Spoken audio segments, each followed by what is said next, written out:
സദ്വശരണം.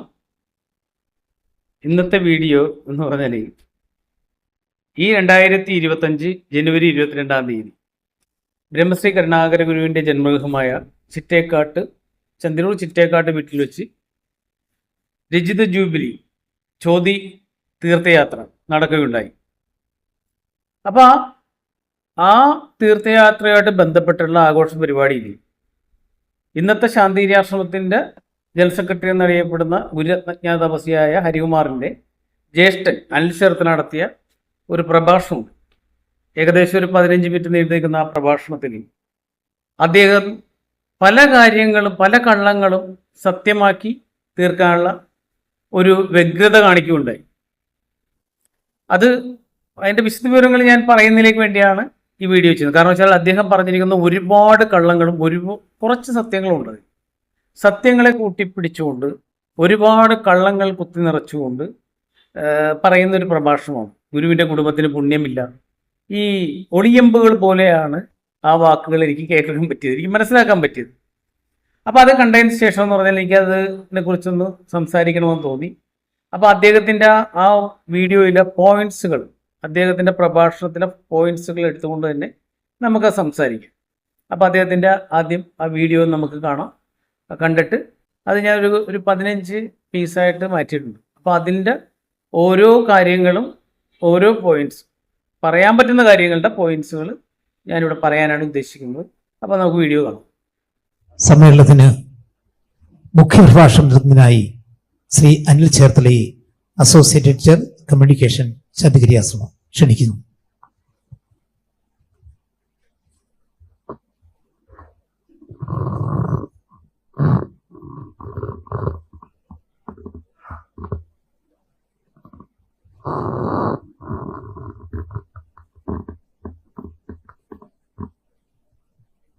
സദ്ഗുരു ശരണം.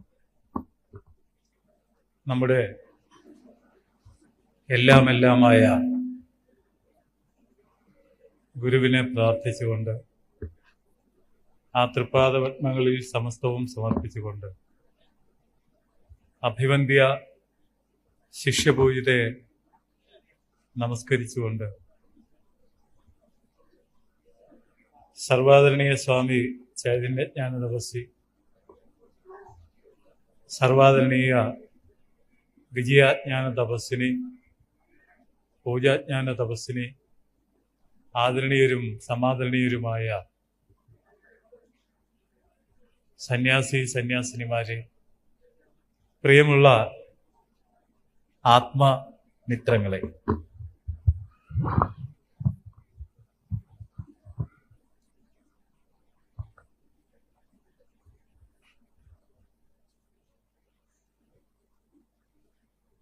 ഒരു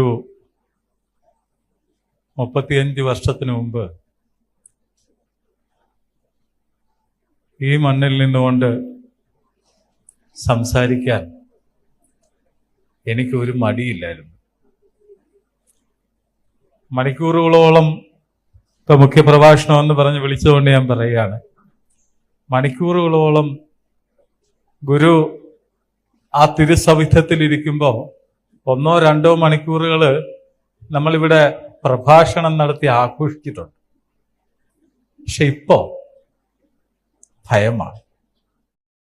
അപ്പോൾ അദ്ദേഹം പറഞ്ഞു വരുന്നത് ഗുരുവിനെ പ്രണമിച്ചുകൊണ്ട്, ശിഷ്യപൂജിതേനെ നമസ്കരിച്ചുകൊണ്ട്, പിന്നെ എല്ലാവരും ആദരണീയ സൗരവാദരണീയ ആൾക്കാരെയൊക്കെ മാനിച്ചുകൊണ്ടൊക്കെ പുള്ളി സംസാരിക്കുക.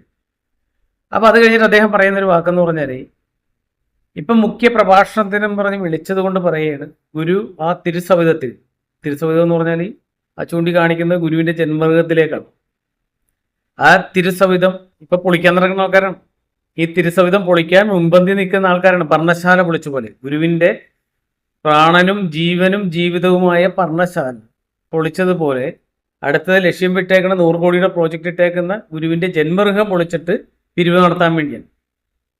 അപ്പോൾ ആൾക്കാർ വിചാരിക്കും അവിടെ ഒരു സവിധം വരാനുള്ള ഒരു ഇതാണെന്ന്. അതല്ല, ഫണ്ട് അടിച്ചു മാറ്റാനുള്ള ഒരു കാര്യമാണ്. അപ്പം ചൂണ്ടിക്കാണിക്കുന്ന ആ തിരുസവിധത്തിൽ ഗുരു ഇരിക്കുമ്പോൾ, അവിടെ ഇരിക്കുമ്പോൾ ഇവിടെ ഞങ്ങൾ പ്രഭാഷണം നടത്തി ആഘോഷിച്ചിട്ടുണ്ടെന്ന്. ഇപ്പം ഭയമാണെന്ന്. കാര്യം എന്ന് വെച്ചാൽ അന്നും മടിയിൽ കനമില്ലായിരുന്നു. അന്ന് നടത്തുമ്പോൾ, പ്രഭാഷണം നടത്തുമ്പോൾ. അതും എത്രയോ കാലഘട്ടത്തിലാണെന്നുള്ളതും കൂടി ആലോചിക്കണം. കാരണം 1990 ശേഷം പുള്ളിക്ക് പ്രഭാഷണം നടത്തി ആഘോഷിക്കാനുള്ള അവസരം ഗുരു കൊടുത്തിട്ടില്ല. കാരണം എന്ന് വെച്ചാൽ അന്നിവിടെ ദർശന സ്വഭാവത്തിന് ഏറ്റവും ഉന്നതി നിന്നിരുന്ന ഒരു ജനനിയെ ഇദ്ദേഹത്തിൻ്റെ ചില വഷളത്തരം കാരണം, ചില കുടുംബ മഹിമയുടെ എന്താ പറയുക, കുടുംബ മഹിമ ഇല്ലായ്മ കാരണം, ആ സ്വഭാവ വൈകല്യം കാരണം ആ ജനനീനെ ഒത്തിരി നാൾ പിന്നീട് എന്താണ് ചെയ്തതെന്ന് വെച്ചാൽ എല്ലാ സ്ഥലങ്ങളിലും മാറ്റപ്പെട്ട് ജനനെ സ്വയം ശിക്ഷ ഏറ്റുവാങ്ങി മാറി നിൽക്കേണ്ട ഒരു അവസ്ഥ വരുത്തിയ ഒരു നീചകർമ്മത്തിനുടമയാണ് ഇദ്ദേഹം. ആ വ്യക്തിയാണ് ഈ പ്രഭാഷണം 35 വർഷത്തിന് മുമ്പ് കഥ പറയുന്നത്. മനസ്സിലായ? ശാന്തിരിയാശ്രമത്തിനെ തകർക്കാൻ 2 വ്യക്തികളാണെങ്കിൽ അതിലേറ്റവും കൂടുതൽ ചുക്കാൻ പിടിച്ച് എന്ന് വെച്ചാൽ മഹാഭാരത യുദ്ധം നടക്കാനായിട്ട് ശകുനിയാണ് കാരണക്കാരനെങ്കിൽ ആ കഥാപാത്രത്തിന്റെ റോള് ശാന്തിരിയാശ്രമത്തിൽ ഏറ്റവും ഭംഗിയായിട്ട് അറിഞ്ഞാറാടിയ മനുഷ്യനാണ് ഈ പറയുന്ന അനിൽ എന്ന് പറഞ്ഞ വ്യക്തി. ആ മനുഷ്യനാണ് ഈ പറയുന്ന, ഇത് ഒന്ന് സൂചിപ്പിക്കാതെ പോകുന്നത് ശരിയല്ല, അതുകൊണ്ടാണ് ഞാനിത് പറയുന്നത്. അപ്പം അദ്ദേഹത്തിൻ്റെ ഈ 35 വർഷം മുമ്പ് അദ്ദേഹത്തിനും പേടിയില്ലായിരുന്നു. കാരണം അദ്ദേഹം 35 വർഷത്തിന് മുമ്പ് ഏകദേശം 90കളുടെ കാലഘട്ടത്തിൽ ഞാനീ പറയുന്നത്, 90കൾക്ക് മുമ്പാണ്, 90കളിലാണ് ഇദ്ദേഹത്തിന് ഈ ഒരു ഇദ്ദേഹത്തിലൂടെ പ്രസ്ഥാനത്തിന്, അതിലൂടെയാണ് ഗുരു പറഞ്ഞത് ഇവനെയും ഇവന്റെ കുടുംബത്തെയും 3 തലമുറ ഇതിന്റെ അധികാര സ്ഥാനത്ത് വരുത്തരുതെന്ന് പറഞ്ഞു. ആ ചരിത്രം തന്നെ മാറ്റിമറിച്ച സൂത്രധാരനാണ് കുറുക്കന്റെ ബുദ്ധിയിൽ നിന്ന് പ്രവർത്തിക്കുന്ന അനിൽ. മനസ്സിലായി? അപ്പൊ ഞാൻ അടുത്തതിലേക്ക് പോകാം. അതിനു മുമ്പ് ഒന്ന് സൂചിപ്പിച്ചെന്ന് മാത്രമേ ഉള്ളൂ. ഈ പറയുന്ന ഭയത്തിന്റെ കാര്യം പറഞ്ഞത് കൊണ്ട് സൂചിപ്പിച്ചെന്ന് മാത്രമേ ഉള്ളൂ. പക്ഷെ ഇപ്പോ ഭയമാണ്. ഓരോ വർഷങ്ങൾ കഴിയുമ്പോഴും ഒരു ധ്യാന ഗുരുവിന്റെ ശിഷ്യനെ ധ്യാനത്തിനായി കാട്ടിലേക്ക് പറഞ്ഞു വിട്ട അനുഭവം പോലെയാണ്. ഒരു ബുദ്ധ ഗുരു അദ്ദേഹത്തിന്റെ ശിഷ്യനോട് നീ കാട്ടിൽ പോയി ധ്യാനിക്ക്, എന്നിട്ട് 1 വർഷം കഴിയുമ്പോൾ നീ തിരിച്ചു വാ, തിരിച്ചു വരുമ്പോൾ നിന്റെ ധ്യാനാനുഭവങ്ങൾ എന്തായിരുന്നു എന്ന് നീ എഴുതിക്കൊണ്ടുവരണം എന്ന് പറഞ്ഞു. 1 വർഷം കഴിഞ്ഞിട്ട് ശിഷ്യൻ തിരിച്ചു വന്നപ്പോ ഒരു പ്രബന്ധം പോലെ ഒരു പുസ്തകക്കെട്ടിന്റെ അത്രയും നീളത്തിൽ എഴുതിക്കൊണ്ടുവന്നു. അപ്പൊ ഗുരു സന്തോഷമായിട്ട് പറഞ്ഞു, നീ പോയിട്ട് ഒരു 3 വർഷം കഴിഞ്ഞിട്ട് വാ. അപ്പൊ അദ്ദേഹം തിരിച്ച് ധ്യാനാനുഭവം എഴുതിക്കൊണ്ട് വന്നത് കേവലം കടലാസുകളിലാണ്. ഇങ്ങനെ പല പ്രാവശ്യം പറഞ്ഞു വിട്ട് കഴിഞ്ഞ് 12ാമത്തെ പ്രാവശ്യം തിരിച്ചു വരുമ്പോ ഒരു വെള്ളക്കടലാസ് മാത്രമുണ്ട്, അതിലൊന്നും എഴുതിയിട്ടില്ല, അത് ശൂന്യമായിരുന്നു. സത്യത്തില് ഗുരുവിനെ കുറിച്ച് ഇപ്പോ നമ്മൾ പറയുന്നതെല്ലാം ഒരുപാട് ആഴങ്ങളിലേക്ക് എത്തി ഒരു 3-4 വർഷങ്ങളൊക്കെ കഴിയുമ്പോൾ മാറ്റി പറയേണ്ടി വരും എന്ന് പല പ്രാവശ്യം അനുഭവിച്ചവനാണ് ഞാൻ. ഈ വാക്കുകൾ ശ്രദ്ധിച്ചായിരുന്നു. കാരണം ഒരു ധ്യാനഗുരുവിന്റെ, അത് ബുദ്ധസന്യാസിയുടെ കഥകളാണ് പറയുന്നത്. ബുദ്ധസന്യാസി എന്ന് വെച്ചാൽ അവനവന്റെ ഈ ഗുരുരത്നസ്വാമി എന്ന് പറയുന്ന ഹരികുമാറിനായാലും അനിൽചേർത്തലയായാലും കൊള്ളാം, ഗുരുവിനേക്കാൾ കൂടുതൽ ഇപ്പൊ പറയുന്ന പ്രണയത്തെക്കുറിച്ചും പ്രേമത്തെക്കുറിച്ചും അങ്ങനെയുള്ള കാര്യങ്ങളിലേക്ക് കൂടുതൽ, പിന്നെ സിനിമകളെക്കുറിച്ചും സിനിമാ ഗാനങ്ങളെക്കുറിച്ചും അതിലേക്കാണ് കൂടുതൽ ശ്രദ്ധ. എന്നുവെച്ചാൽ ആത്മീയതയുടെ പടവുകൾ ഇറങ്ങി ഇറങ്ങി ഇറങ്ങി ഇറങ്ങി അവരങ്ങ് എന്താ ഭൗതിക സുഖത്തിന്റെ അങ്ങ് മൂർധന്യാഭാവത്തിൽ നിൽക്കുകയാണ്. കാരണം പണ്ട് ഇപ്പൊ ഒരു ഗുരുവിനെ കുറിച്ച് നമ്മൾ പറഞ്ഞത് പലതും മാറ്റിപ്പറയേണ്ടി വരുമെന്ന്, അതിന് ഒരുപാട് അർത്ഥങ്ങളുണ്ട് ആ ഒരു സംസാരത്തിൽ. മനസ്സിലായി? കാരണം അപ്പൊ പണ്ട് ഗുരുവിനെ കുറിച്ച് പറഞ്ഞതൊക്കെ ഇവര് മാറ്റി മാറ്റി മാറ്റി മാറ്റി മാറ്റി ഇപ്പൊ വേറൊരു തലത്തിലേക്ക് എത്തിച്ചുകൊണ്ടിരിക്കുകയാണ്. അത് കൂടാതെ എന്ന് പറഞ്ഞാൽ ഇപ്പൊ ഈ പറയുന്നത് ഇനിയും മാറ്റപ്പെടാം. ഇനി നാളെ ബ്രഹ്മശ്രീ കരുണാകര ഗുരു എന്നത് അപ്രസക്തമാവും. ഇപ്പൊ പലരെ കൊണ്ടും പറയിപ്പിച്ചു കഴിഞ്ഞു. ആരെ കൊണ്ട്? ഈ ഗുരുവിന്റെ അനുജനായ അരവിന്ദൻ പിള്ളച്ചനെ കൊണ്ട് പറഞ്ഞു. കാരണം ഗുരുവിനേലും മുമ്പേ ജനിച്ചതാണ് ഈ അമൃതാജന്യം എന്ന് പറയുന്ന ആ ഒരു ജന്മം. ഗുരുവിനെ ഈ ഭൂമിയിലേക്ക് ആനയിച്ചത് തന്നെ ഈ പറയുന്ന അമൃതാജന്യ എന്ന് വരെ പാടിപ്പോഴ്ത്തി തുടങ്ങി.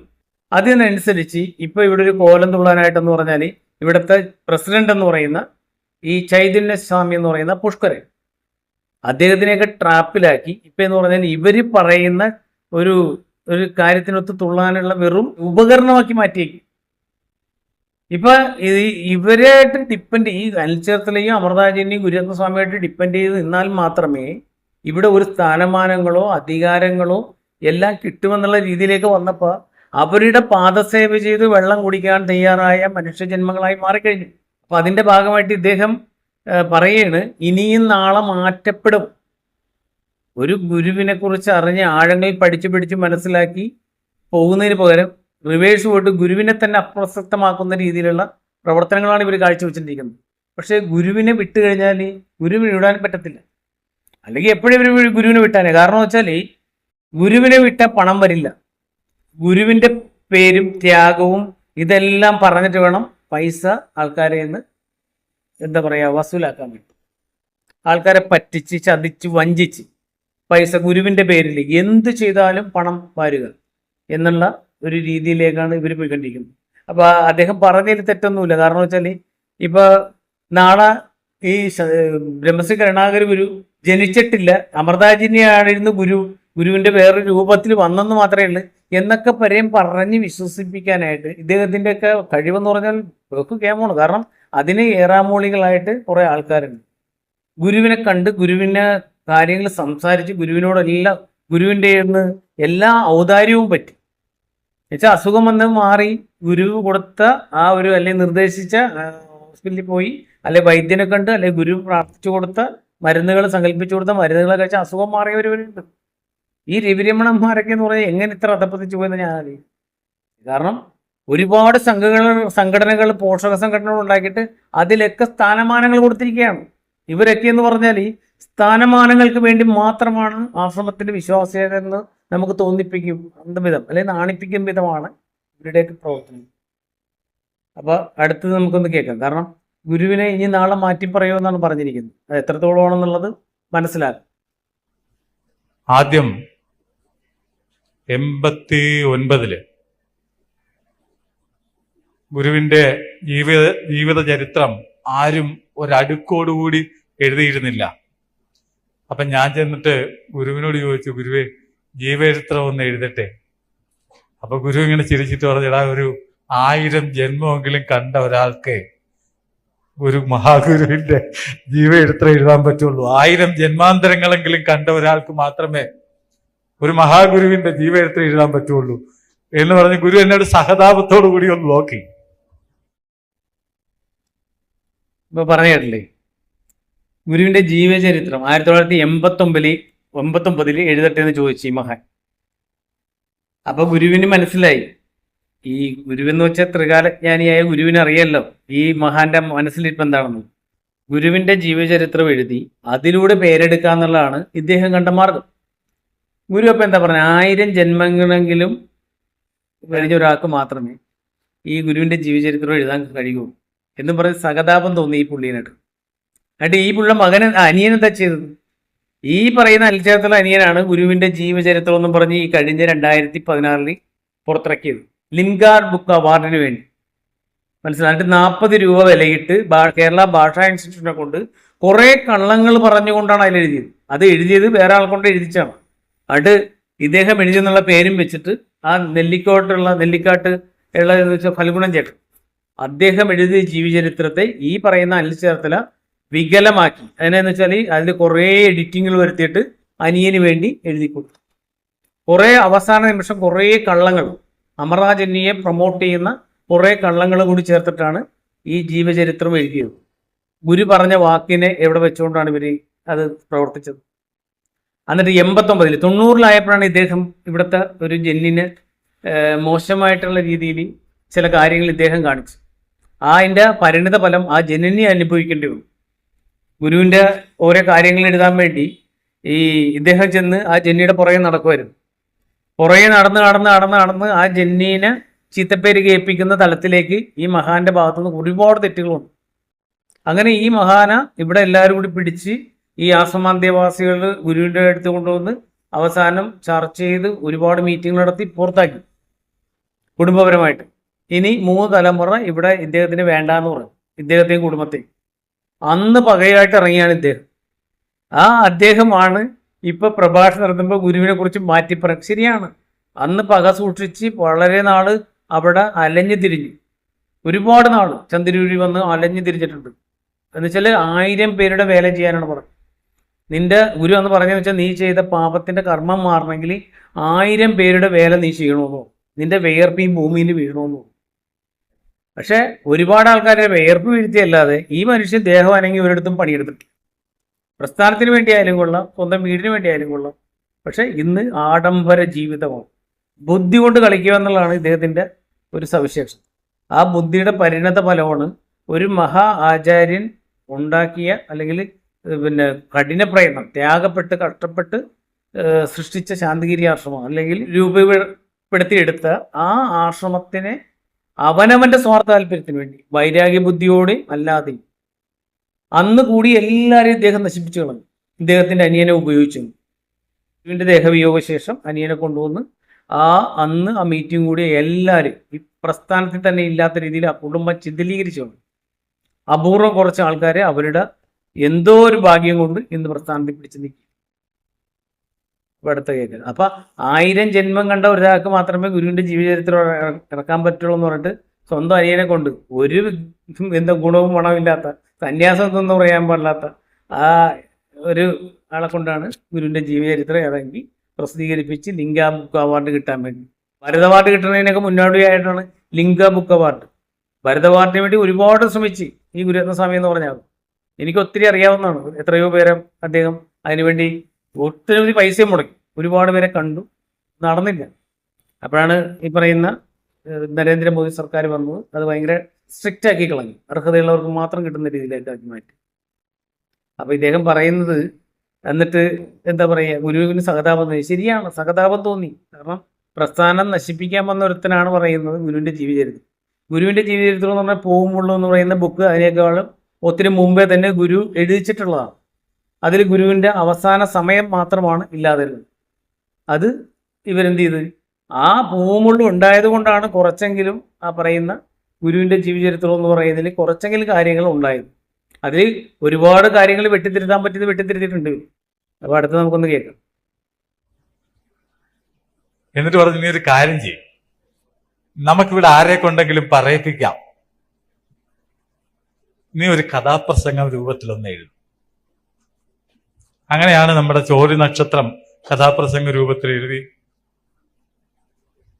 അപ്പൊ ഇതിങ്ങനെ ഞാനിങ്ങനെ വായിച്ച് കേൾപ്പിക്കുന്ന സമയത്ത് ഗുരു ഒരു ഭാഗം വന്നപ്പോ ഗുരു ഇങ്ങനെ കൈ കാണിച്ചു വായന നിർത്താൻ. അപ്പൊ ഗുരു ഇങ്ങനെ ചരിഞ്ഞു കിടക്കുകയാണ്. ആ കണ്ണിന്റെ കോണിൽ നിന്ന് ഇങ്ങനെ കണ്ണുനീര് ധാരയായിട്ട് ഒഴുകുകയാണ്. അപ്പൊ ഞാൻ ചോദിച്ചു, ഗുരു എന്താണ്? എടാ, ഒരു കുഞ്ഞൊരു വീട്ടിൽ നിന്ന് ഇറങ്ങിപ്പോയാൽ ആ വീട്ടുകാരിൽപ്പെട്ട ആരെങ്കിലും ഒന്ന് അന്വേഷിക്കാനുണ്ടാവൂലേടാ. അത്രേ മാത്രമേ എന്നോട് ചോദിച്ചു. ഒരു കുഞ്ഞൊരു വീട്ടിൽ നിന്ന് ഒരു രാത്രി സമയത്ത് ഇറങ്ങിപ്പോയാൽ ആ വീട്ടുകാരിൽപ്പെട്ട ആരെങ്കിലും ഒന്ന് അന്വേഷിക്കാനുണ്ടാവും. ഇത് പറഞ്ഞിട്ട് ഗുരുവിന് വാക്കുകൾ പുറത്തേക്ക് വരാത്ത ഗദ്ഗതമാണ്. ഗുരുവിന്റെ ജീവചരിത്രം എഴുതേണ്ട ഒരു കഥാപ്രസംഗം എഴുതാൻ പറയും. ഇദ്ദേഹത്തോട് ആവശ്യപ്പെട്ടെന്നാണ് ഇദ്ദേഹം പറയുന്നത്. അപ്പൊ ഇത് എഴുതി ഇത് ഗുരുവിന്റെ അടുത്ത് അവതരിപ്പിച്ചുകൊണ്ടിരുന്നപ്പോ ഗുരു അതേത് ഭാഗമാണെന്നുള്ളത് നമുക്ക് മനസ്സിലാവും. കാരണം വെച്ചാൽ ഗുരു വീട്ടിൽ നിന്ന് വിട്ടു പോകുന്ന ഒരു സമയമായിരിക്കാം. അപ്പൊ ഗുരു ധാരധാരയായി ഗുരുവിന്റെ കണ്ണിൽ നിന്ന് കണ്ണുനീര് ഒഴുകിയിട്ട് ഇദ്ദേഹത്തോട് ചോദിക്കുകയാണ്, ഒരു കുഞ്ഞൊരു വീട്ടിൽ നിന്ന് ഒരു രാത്രി ഇറങ്ങിപ്പോയി കഴിയുമ്പോൾ ആ വീട്ടിൽ ആരെങ്കിലും അന്വേഷിക്കാൻ ഉണ്ടാവൂലേ? കാരണം ഇത് കേൾക്കുന്നവരെന്ത് വിചാരിക്കുമെന്നറിയാം. ഇതെന്താണ് ഇദ്ദേഹം പറഞ്ഞു വെക്കുന്നതെന്ന് വെച്ചാൽ, ഗുരുവിന്റെ വീട്ടിൽ നിന്ന് ഇറങ്ങിപ്പോയിട്ട് ഗുരുവിന്റെ അമ്മാവന്റെ സംരക്ഷണയിലാണ് ഗുരു ഉണ്ടായിരുന്നത്. അത് കഴിഞ്ഞപ്പോൾ അമ്മയുടെ 2ാമത് വിവാഹം കഴിച്ചപ്പോൾ കുറച്ചാള് ആ വീട്ടിലും പോയി ഗുരു നിന്നിട്ടുണ്ട്. പക്ഷേ ഗുരുവിന്റെ ജന്മ ഉദ്ദേശം എന്ന് പറഞ്ഞാൽ തീരെ ചെറുപ്പം തൊട്ടേ ഗുരുവിന് ആത്മീയ കാര്യങ്ങളിലായിട്ടായിരുന്നു താല്പര്യം. അപ്പോൾ ആ ആത്മീയ കാര്യങ്ങൾ കണ്ടെത്താനുള്ള ഗുരുവിൻ്റെ ആ ഒരു പ്രയാണത്തിൽ, അതിലേക്കുള്ള ലക്ഷ്യത്തിലേക്കുള്ള ഒരു യാത്രയിൽ ഗുരു ഒരു ഘട്ടം വരുമ്പോൾ ഏകദേശം ഒരു 14 വയസ്സെന്നാണ് എനിക്ക് മനസ്സിലാക്കാൻ സാധിക്കും. 14 വയസ്സുള്ളപ്പോഴാണ് ഗുരു ആശാൻ കളരിയിലുള്ള ഗുരുവിൻ്റെ ആശാനോട് പറയുകയാണ്, എനിക്ക് ഏതെങ്കിലും ഒരു ആശ്രമത്തിൽ പോയി നിൽക്കണം. എൻ്റെ സത്യാന്വേഷണത്തിൻ്റെ ഭാഗമായിട്ട് ഗുരുവിൻ്റെ ഉള്ളിലുള്ള ആ പ്രകാശം സംസാരിക്കുന്നതാണ് ഗുരു സംസാരിക്കുന്നത്. അപ്പം ആ പ്രകാശം സംസാരിക്കുന്ന അതിൻ്റെ സത്യം എന്തെന്ന് ഗുരുവിന് കണ്ടെത്താൻ വേണ്ടി, അല്ലെങ്കിൽ ആത്മീയപരമായ ആ ഒരു കാര്യം മനസ്സിലാക്കുന്നതിന് വേണ്ടി, ഗുരുവിൻ്റെ ജീവിത ദൗത്യം എന്താണെന്ന് മനസ്സിലാക്കുന്നതിന് വേണ്ടി ഗുരു വീട്ടിൽ നിന്ന് ഇറങ്ങി ആ ഒരു ആശാൻ കളരിലെ ആശാന്റെ സഹായത്തോടെ. അപ്പം അങ്ങനെ പോയി ഗുരു ആലുവ അദ്വൈത ആശ്രമത്തിൽ എത്തുകയാണ്. അപ്പം അവിടെ അപ്പം എന്ന് പറഞ്ഞാൽ ഇന്നത്തെ പോലെ എന്ന് പറഞ്ഞാൽ നമുക്ക് ടെക്നോളജിയും കാര്യങ്ങളൊന്നും ആ കാലഘട്ടത്തിൽ ഇല്ലാത്തതുകൊണ്ട് ഗുരുവിൻ്റെ വീട്ടിൽ അന്വേഷിച്ചിട്ടില്ലെന്നാണ് ഇദ്ദേഹം പറഞ്ഞ് സമർത്ഥിക്കാൻ ശ്രമിക്കുന്നത്. പക്ഷേ ഇതിലൊരു കാര്യം എന്ന് പറഞ്ഞാൽ ഇതിൻ്റെ കൂടെ പറയുക എന്ന് പറഞ്ഞാൽ ഇവർക്ക് അറിയാൻ മേലാത്തൊരു കാര്യം, ഗുരു അങ്ങനെ ഒരു കാര്യം ഇദ്ദേഹത്തിനോട് സംസാരിച്ചിട്ടുണ്ടെന്ന് ചിന്തിക്കാൻ പോലും എനിക്ക് പറ്റുന്നില്ല. കാരണം അങ്ങനെ ചിന്തിക്കുന്നവരും മടയന്മാരാണ്. കാരണം ഗുരു ഒരിക്കലും ഗുരു പിന്നിട്ട വഴികളെക്കുറിച്ച് ഗുരു ത്യാഗപൂർവം പറയുമെങ്കിലും അതെല്ലാം ഗുരു അനുഭവിക്കേണ്ട കാര്യങ്ങളാണ്. ഇദ്ദേഹം പറഞ്ഞു വെച്ച് നോക്കുകയാണെങ്കിൽ ഗുരുവിൻ്റെ അമ്മാവൻ്റെ സംരക്ഷണത്തിൽ നിന്ന് അമ്മാവൻ ഓടിപ്പോയിട്ട് ആ ആശ്രമത്തിൽ നിന്ന് പിടിച്ചു വീട്ടിൽ കൊണ്ടുവന്ന് വീട്ടിൽ നിർത്തണമെന്നാണ് ഇദ്ദേഹം പറഞ്ഞു വെക്കുന്നത്. ഗുരു അങ്ങനെ ആഗ്രഹിക്കുന്നെന്ന് ഇദ്ദേഹം പറഞ്ഞു വെക്കുമ്പോൾ ഇദ്ദേഹം ഇത്രയും വലിയ മടയനാണെന്നുള്ളത് ചിന്തിക്കാനായിട്ട് എനിക്ക് പറ്റുന്നില്ല. മനസ്സിലായോ? ഇത്രയും മടനായിപ്പോയി ഇദ്ദേഹം. അല്ലെങ്കിൽ ആൾക്കാരെ മന്ദബുദ്ധിയാക്കിയാണെന്ന് അറിയാൻ പാടില്ല. ഗുരുവിനെ കൊണ്ട് ആ ആശാൻ അവിടെ കൊണ്ട് ആക്കിയിട്ട് അവിടത്തോളം എത്തിയില്ലെന്ന് തോന്നുന്നു. ആശാൻ തിരിച്ചു വരുന്നു. എന്നിട്ട് വീട്ടിൽ വന്ന് പറഞ്ഞെന്ന് പറഞ്ഞാൽ ആശാൻ വന്ന് പറഞ്ഞ് ഇന്ന പോലെ കരുണ കുഞ്ഞിനെ ഞാൻ ഇന്നടുത്ത് കൊണ്ട് ആക്കിയിട്ടുണ്ട്. അപ്പോൾ ആത്മീയ ലക്ഷ്യമാണ്, അന്വേഷിച്ച് ചെല്ലരുതെന്ന് പറഞ്ഞിട്ടുണ്ട്. അപ്പം അത് പ്രകാരമാണ് ഗുരുവിന് പിന്നീട് അപ്പൻ എന്നപ്പോഴേക്കെന്ന് പറഞ്ഞാൽ അപ്പൻ പോയി കണ്ടിട്ടുണ്ട്.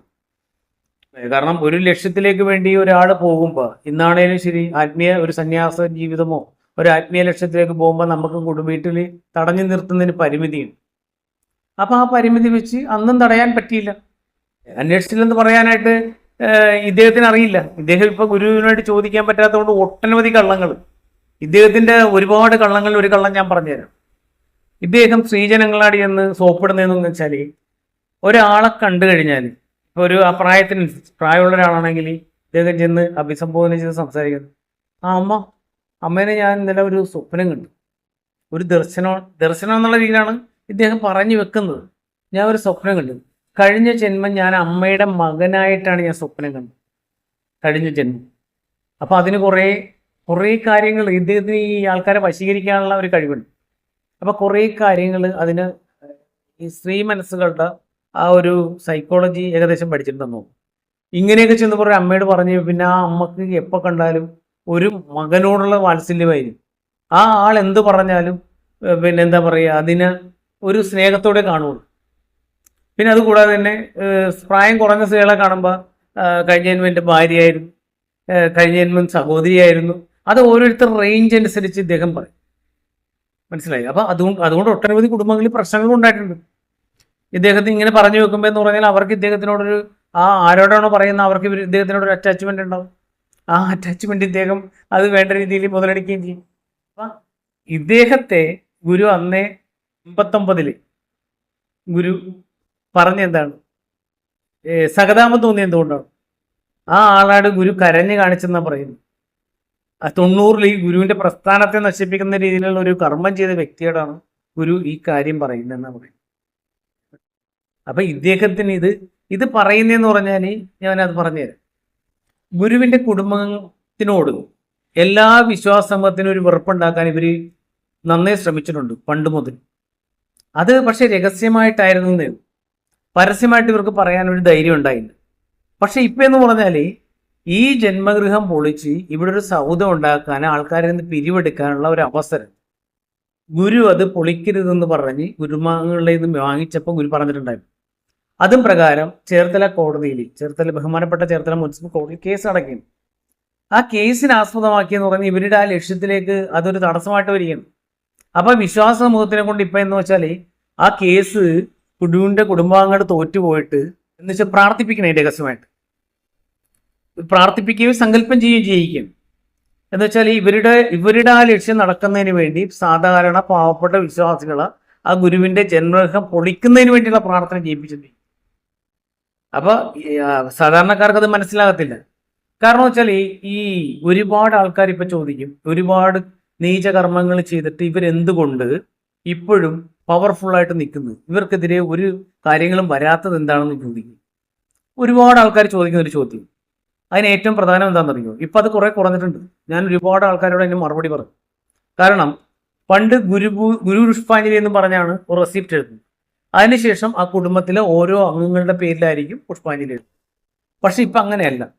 ഇപ്പം ഗുരു പുഷ്പാഞ്ജലി എഴുതുന്ന കൂടെ തന്നെ 5 ടീമുകൾക്ക് എഴുതും. ആർക്കൊക്കെയാണെന്ന് അറിയാം? ഗുരു പുഷ്പാഞ്ജലി, ശിഷ്യപൂജിത പുഷ്പാഞ്ജലി, പിന്നെ സന്യാസി പുഷ്പാഞ്ജലി, ബ്രഹ്മയാരി പുഷ്പാഞ്ജലി, ബ്രഹ്മയാരിന്റെ പുഷ്പാഞ്ജലി, ഇങ്ങനെ എല്ലാവർക്കും വേണ്ടി പുഷ്പാഞ്ജലി എഴുതിയിട്ട് ഇവര് ചെയ്യുന്ന പാപത്തിന്റെ ഫലം ആ പറയുന്ന ആ കുടുംബത്തിന്റെ, എഴുതിക്കുന്ന കുടുംബത്തിന്റെയും പ്രാർത്ഥിക്കുന്ന കുടുംബത്തിന്റെയും തലയിൽ കൊണ്ടുവയ്ക്കും. അതുകൊണ്ട് എന്ത് പറ്റി? ഗുരു ഉണ്ടായിരുന്നപ്പോൾ ഗുരു ദേഹവിയോഗം ചെയ്യുന്നതിന് മുമ്പ് ഉണ്ടായിരുന്ന കുടുംബത്തിലെ എല്ലാ മാറാരോഗങ്ങളും ഗുരു പ്രാർത്ഥനയിലൂടെയും മരുന്നിലൂടെയും മാറ്റിക്കൊണ്ടിരുന്നു. പക്ഷെ ഇവരുടെ കാലഘട്ടം കഴിഞ്ഞപ്പോൾ എന്ന് പറഞ്ഞാൽ ഇപ്പം അതിൽ കുറേ ശമനം വന്നിട്ടുണ്ട്. പക്ഷെ ഇപ്പോഴും എഴുതുന്ന ആൾക്ക് ഇഷ്ടം പോലെ ഉണ്ട്. എഴുതിക്കാത്തവരും ഉണ്ട്. ഇപ്പം നിർബന്ധപൂർവ്വം എഴുതിക്കാത്തവരുണ്ട്. ഇതിനൊരു കഥയുണ്ട് ഗുരു പറഞ്ഞിരിക്കുന്ന. ഒരിക്കലേ നമ്മുടെ ഒരു ആത്മബന്ധു ഗുരുവിൻ്റെ അടുത്ത് നിൽക്കുമ്പോഴാണ് നമ്മുടെ ഒരു സംവിധായകൻ, ആശ്രമവിശ്വാസിയായ ഒരു പ്രമുഖ സംവിധായകൻ, അദ്ദേഹം ഗുരുവിനാണ് ചോദിക്കുന്നു, ഗുരുവേ, കായംകുളം കൊച്ചുണ്ണിയുടെ സിനിമ പിടിച്ചോട്ടെ എന്ന് ചോദിക്കും. അപ്പോൾ ഗുരു പറഞ്ഞെന്താണെന്ന് വെച്ചാൽ, വേണ്ട, അത് തെറ്റായ ഒരു സന്ദേശം അതിലുണ്ടെന്ന് പറയും. അപ്പം അവിടെ നിന്ന് ഗുരു അത് വിശദീകരിക്കും. മറ്റൊന്നുമല്ല, കായംകുളം കൊച്ചുണ്ണിയുടെ തിയറി എന്ന് പറഞ്ഞാൽ അദ്ദേഹം ചെയ്യുന്നത് കാശുള്ളവൻ്റെ നിന്ന് കൊള്ളയടിച്ചിട്ട്, ജന്മിയായവരിൽ നിന്ന് കൊള്ളയടിച്ചിട്ട് ആ പണത്തെ അതിൽ നിന്നുള്ള ഒരു 10% അല്ലെങ്കിൽ ഒരു നിസ്സാര ശതമാനം പാവപ്പെട്ട ആൾക്കാർക്ക് വീതിച്ചു കൊടുക്കും. അപ്പം വീതിച്ചു കൊടുക്കുമ്പോൾ എന്ന് പറഞ്ഞാൽ അവരുടെ ഒരു പ്രാർത്ഥന, അവരുടെ അന്നദാതാവാണ് ഈ പറയുന്ന ഈ കായംകുളം കൊച്ചുണ്ണി. അവരുടെ എല്ലാവരുടെയും ഒരു 100, 150, 200, 500 പേർക്കാണ് ഇദ്ദേഹം ഇത് കൊടുക്കുന്നതെങ്കിൽ അത്രയും ആൾക്കാരുടെ പ്രാർത്ഥനയുടെ ഫലം ഇദ്ദേഹത്തിന്റെ രക്ഷക്കുണ്ട്. അതാണ് ഗുരു പറഞ്ഞത്. അതുകൊണ്ടാണ് പല സമയത്തും ഇവർ അത്ഭുതകരമായിട്ട് രാജകിങ്കരന്മാരിൽ നിന്നും രാജാക്കന്മാരിൽ നിന്നും രക്ഷപ്പെട്ടു പോയിക്കൊണ്ടിരുന്നു, പിടിക്കപ്പെട്ടിട്ടും രക്ഷപ്പെട്ടു പോയിക്കൊണ്ടിരുന്നു. അപ്പൊ അതുകൊണ്ട് അതൊരു എന്ന് വെച്ചാൽ മുതലുള്ളവൻ്റെ നിന്ന് പിടിച്ചു പറിച്ച് അത് മറ്റുള്ളവർക്ക് കൊടുക്കുന്ന അത് നമ്മുടെ ആശയത്തിന് യോജിച്ചതല്ല. നമ്മൾക്ക് അങ്ങനെയുള്ള കഥകളോ ചരിത്രങ്ങളോ പ്രൊമോട്ട് ചെയ്യേണ്ട ആവശ്യമില്ല എന്ന് ഗുരു പറഞ്ഞു പഠിപ്പിക്കും.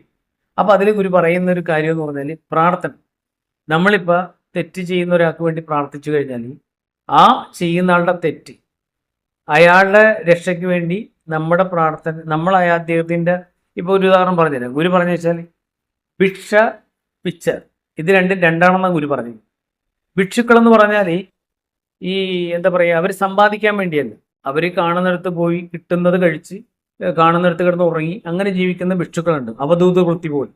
അവർക്ക് നമ്മൾ എന്തെങ്കിലും ഫുഡ് കൊടുത്താൽ, ഫുഡ് ആർക്ക് കൊടുത്താലും നന്മയാണ്, പക്ഷെ എന്നാലും പറയുന്നത്. അപ്പൊ പിച്ചക്കാരെന്ന് പറഞ്ഞിട്ടുണ്ട്, തൊഴിലാളികളെ പോലെ പിച്ച എടുത്ത് ആൾക്കാരെ നിന്ന് പൈസകൾ സ്വരൂപിച്ച് പോയി നല്ല രീതിയിൽ ജീവിക്കുന്നവരുണ്ടാകും, മോശം രീതിയിൽ ജീവിക്കുന്നവരുണ്ടാകും. പക്ഷെ നമ്മുടെ കയ്യിൽ നിന്ന് ഇപ്പൊ പിച്ചക്കാര് ഒരു 100 രൂപ വാങ്ങി, 100 രൂപ വാങ്ങി അവൻ അത് കൊണ്ടുപോയിട്ട് വെള്ളം അടിക്കുകയോ വേണ്ട സ്ത്രീ വിഷയത്തിൽ ഇടപെടുകയോ ഒക്കെ ചെയ്ത് കഴിഞ്ഞാൽ നമ്മൾ പണം കൊടുത്ത് അവന്റെ പാവം വാങ്ങിക്കുന്നത് പോലെ ഇരിക്കുമെന്നാണ് ഗുരു പറഞ്ഞ് പഠിപ്പിച്ചിരിക്കുന്നത്. അപ്പം എന്ന് പറഞ്ഞാൽ അത് എല്ലായിടത്തും കറക്റ്റാണ്. അത് ആശ്രമത്തിലായാലും കൊള്ളാം, പുറത്തായാലും കൊള്ളാം, ഏത് ദേവാലയത്തിലായാലും കൊള്ളാം. നമ്മൾ പണം കൊടുത്തിട്ട് ആ പണം ഉപയോഗിച്ച് അവർ മോശത്തരം ചെയ്ത് കഴിഞ്ഞാൽ അതിൻ്റെ ഒരു കർമ്മ ദോഷം നമ്മളിൽ വന്ന് ചേരും. അതാണ് ഇപ്പം ശരിക്കും പറഞ്ഞാൽ പരമ്പരയിൽ എല്ലാ വീടുകളിലും പ്രശ്നങ്ങൾ ഉണ്ടായിക്കൊണ്ടിരിക്കുന്നത്. അതുപോലെ തന്നെ ഇപ്പം എന്ത് പറ്റി, ഇത് ആൾക്കാർ ചെയ്യാതിരിക്കുന്നതുകൊണ്ട്, എന്ന് വെച്ചാൽ ജന്നിക്ക് വേണ്ടി പ്രാർത്ഥിക്കണം, ഗുരുസ്വാമിക്ക് വേണ്ടി പ്രാർത്ഥിക്കണം, അങ്ങനെ ഓരോ സന്യാസിമാർക്ക് വേണ്ടി പ്രാർത്ഥിക്കണം. അവർക്ക് വേണ്ടിയൊക്കെ പ്രാർത്ഥിക്കുമ്പോൾ എന്ന് പറഞ്ഞാൽ അവർ നന്മ ചെയ്താൽ അതിൻ്റെ പുണ്യം നമുക്ക് കിട്ടും. പക്ഷെ തിന്മയാണെങ്കിൽ അതിൻ്റെ ഒരു സ്വാപഭാരം നമ്മുടെ വീടുകളിൽ നമ്മൾ കൊണ്ടുപോയേ പറ്റും, അല്ലെങ്കിൽ നമ്മുടെ ജീവനിൽ നമ്മളത് ചുമന്നേ പറ്റും. അതാണ് ഗുരു പറഞ്ഞിരിക്കുന്നത്. എന്ന് പറഞ്ഞ പോലെയാണ് ഈ ഒരു കാര്യം. ഇവരിപ്പോൾ ആ ജന്മഗൃഹം പൊളിക്കുക എന്നുള്ള ഉദ്ദേശത്തോടി അതിന് വിലങ്ങുതടിയായിട്ട് നിൽക്കുന്നത് ഗുരുവിൻ്റെ കുടുംബാംഗങ്ങളാണ്. കാരണം വെച്ചാൽ കുടുംബാംഗങ്ങൾ മാത്രമല്ല, കുറച്ച് വിശ്വാസികളുണ്ട്. കാരണം ഗുരു എക്കാലത്തും അതൊരു സ്മാരകം പോലെ, ഗുരുവിൻ്റെ സ്മരണാഞ്ജലി പോലെ അത് സൂക്ഷിക്കണമെന്നാണ് പർണശാലേനെയും ജന്മകത്തിനെയും കുറിച്ച് പറഞ്ഞിരിക്കുന്നത്. പക്ഷേ ഗുരുവിൻ്റെ സ്മരണയെ തന്നെ തച്ചുടക്കുന്ന രീതിയിൽ ഇവർ പ്രവർത്തിക്കുന്നതിൻ്റെ ഭാഗമായിട്ടാണ് ഇപ്പം എന്താണ് ഗുരുവിൻ്റെ കുടുംബാംഗങ്ങളെ മോശക്കാരായിട്ട്. കാരണം എൻ്റെ അച്ഛനാണ് ആ കേസ് ഫയൽ ചെയ്തിരിക്കുന്നത്, ജന്മഗൃഹം പൊളിക്കാൻ പാടില്ല. ഗുരു ആ രീതിയിലാണ് ആ പ്രമാണത്തെ ചെയ്തു വെച്ചിരിക്കുന്നത്. കോടതി നിരീക്ഷണം പോലും അതിലൂടെ ഉണ്ടായിട്ടുണ്ട്.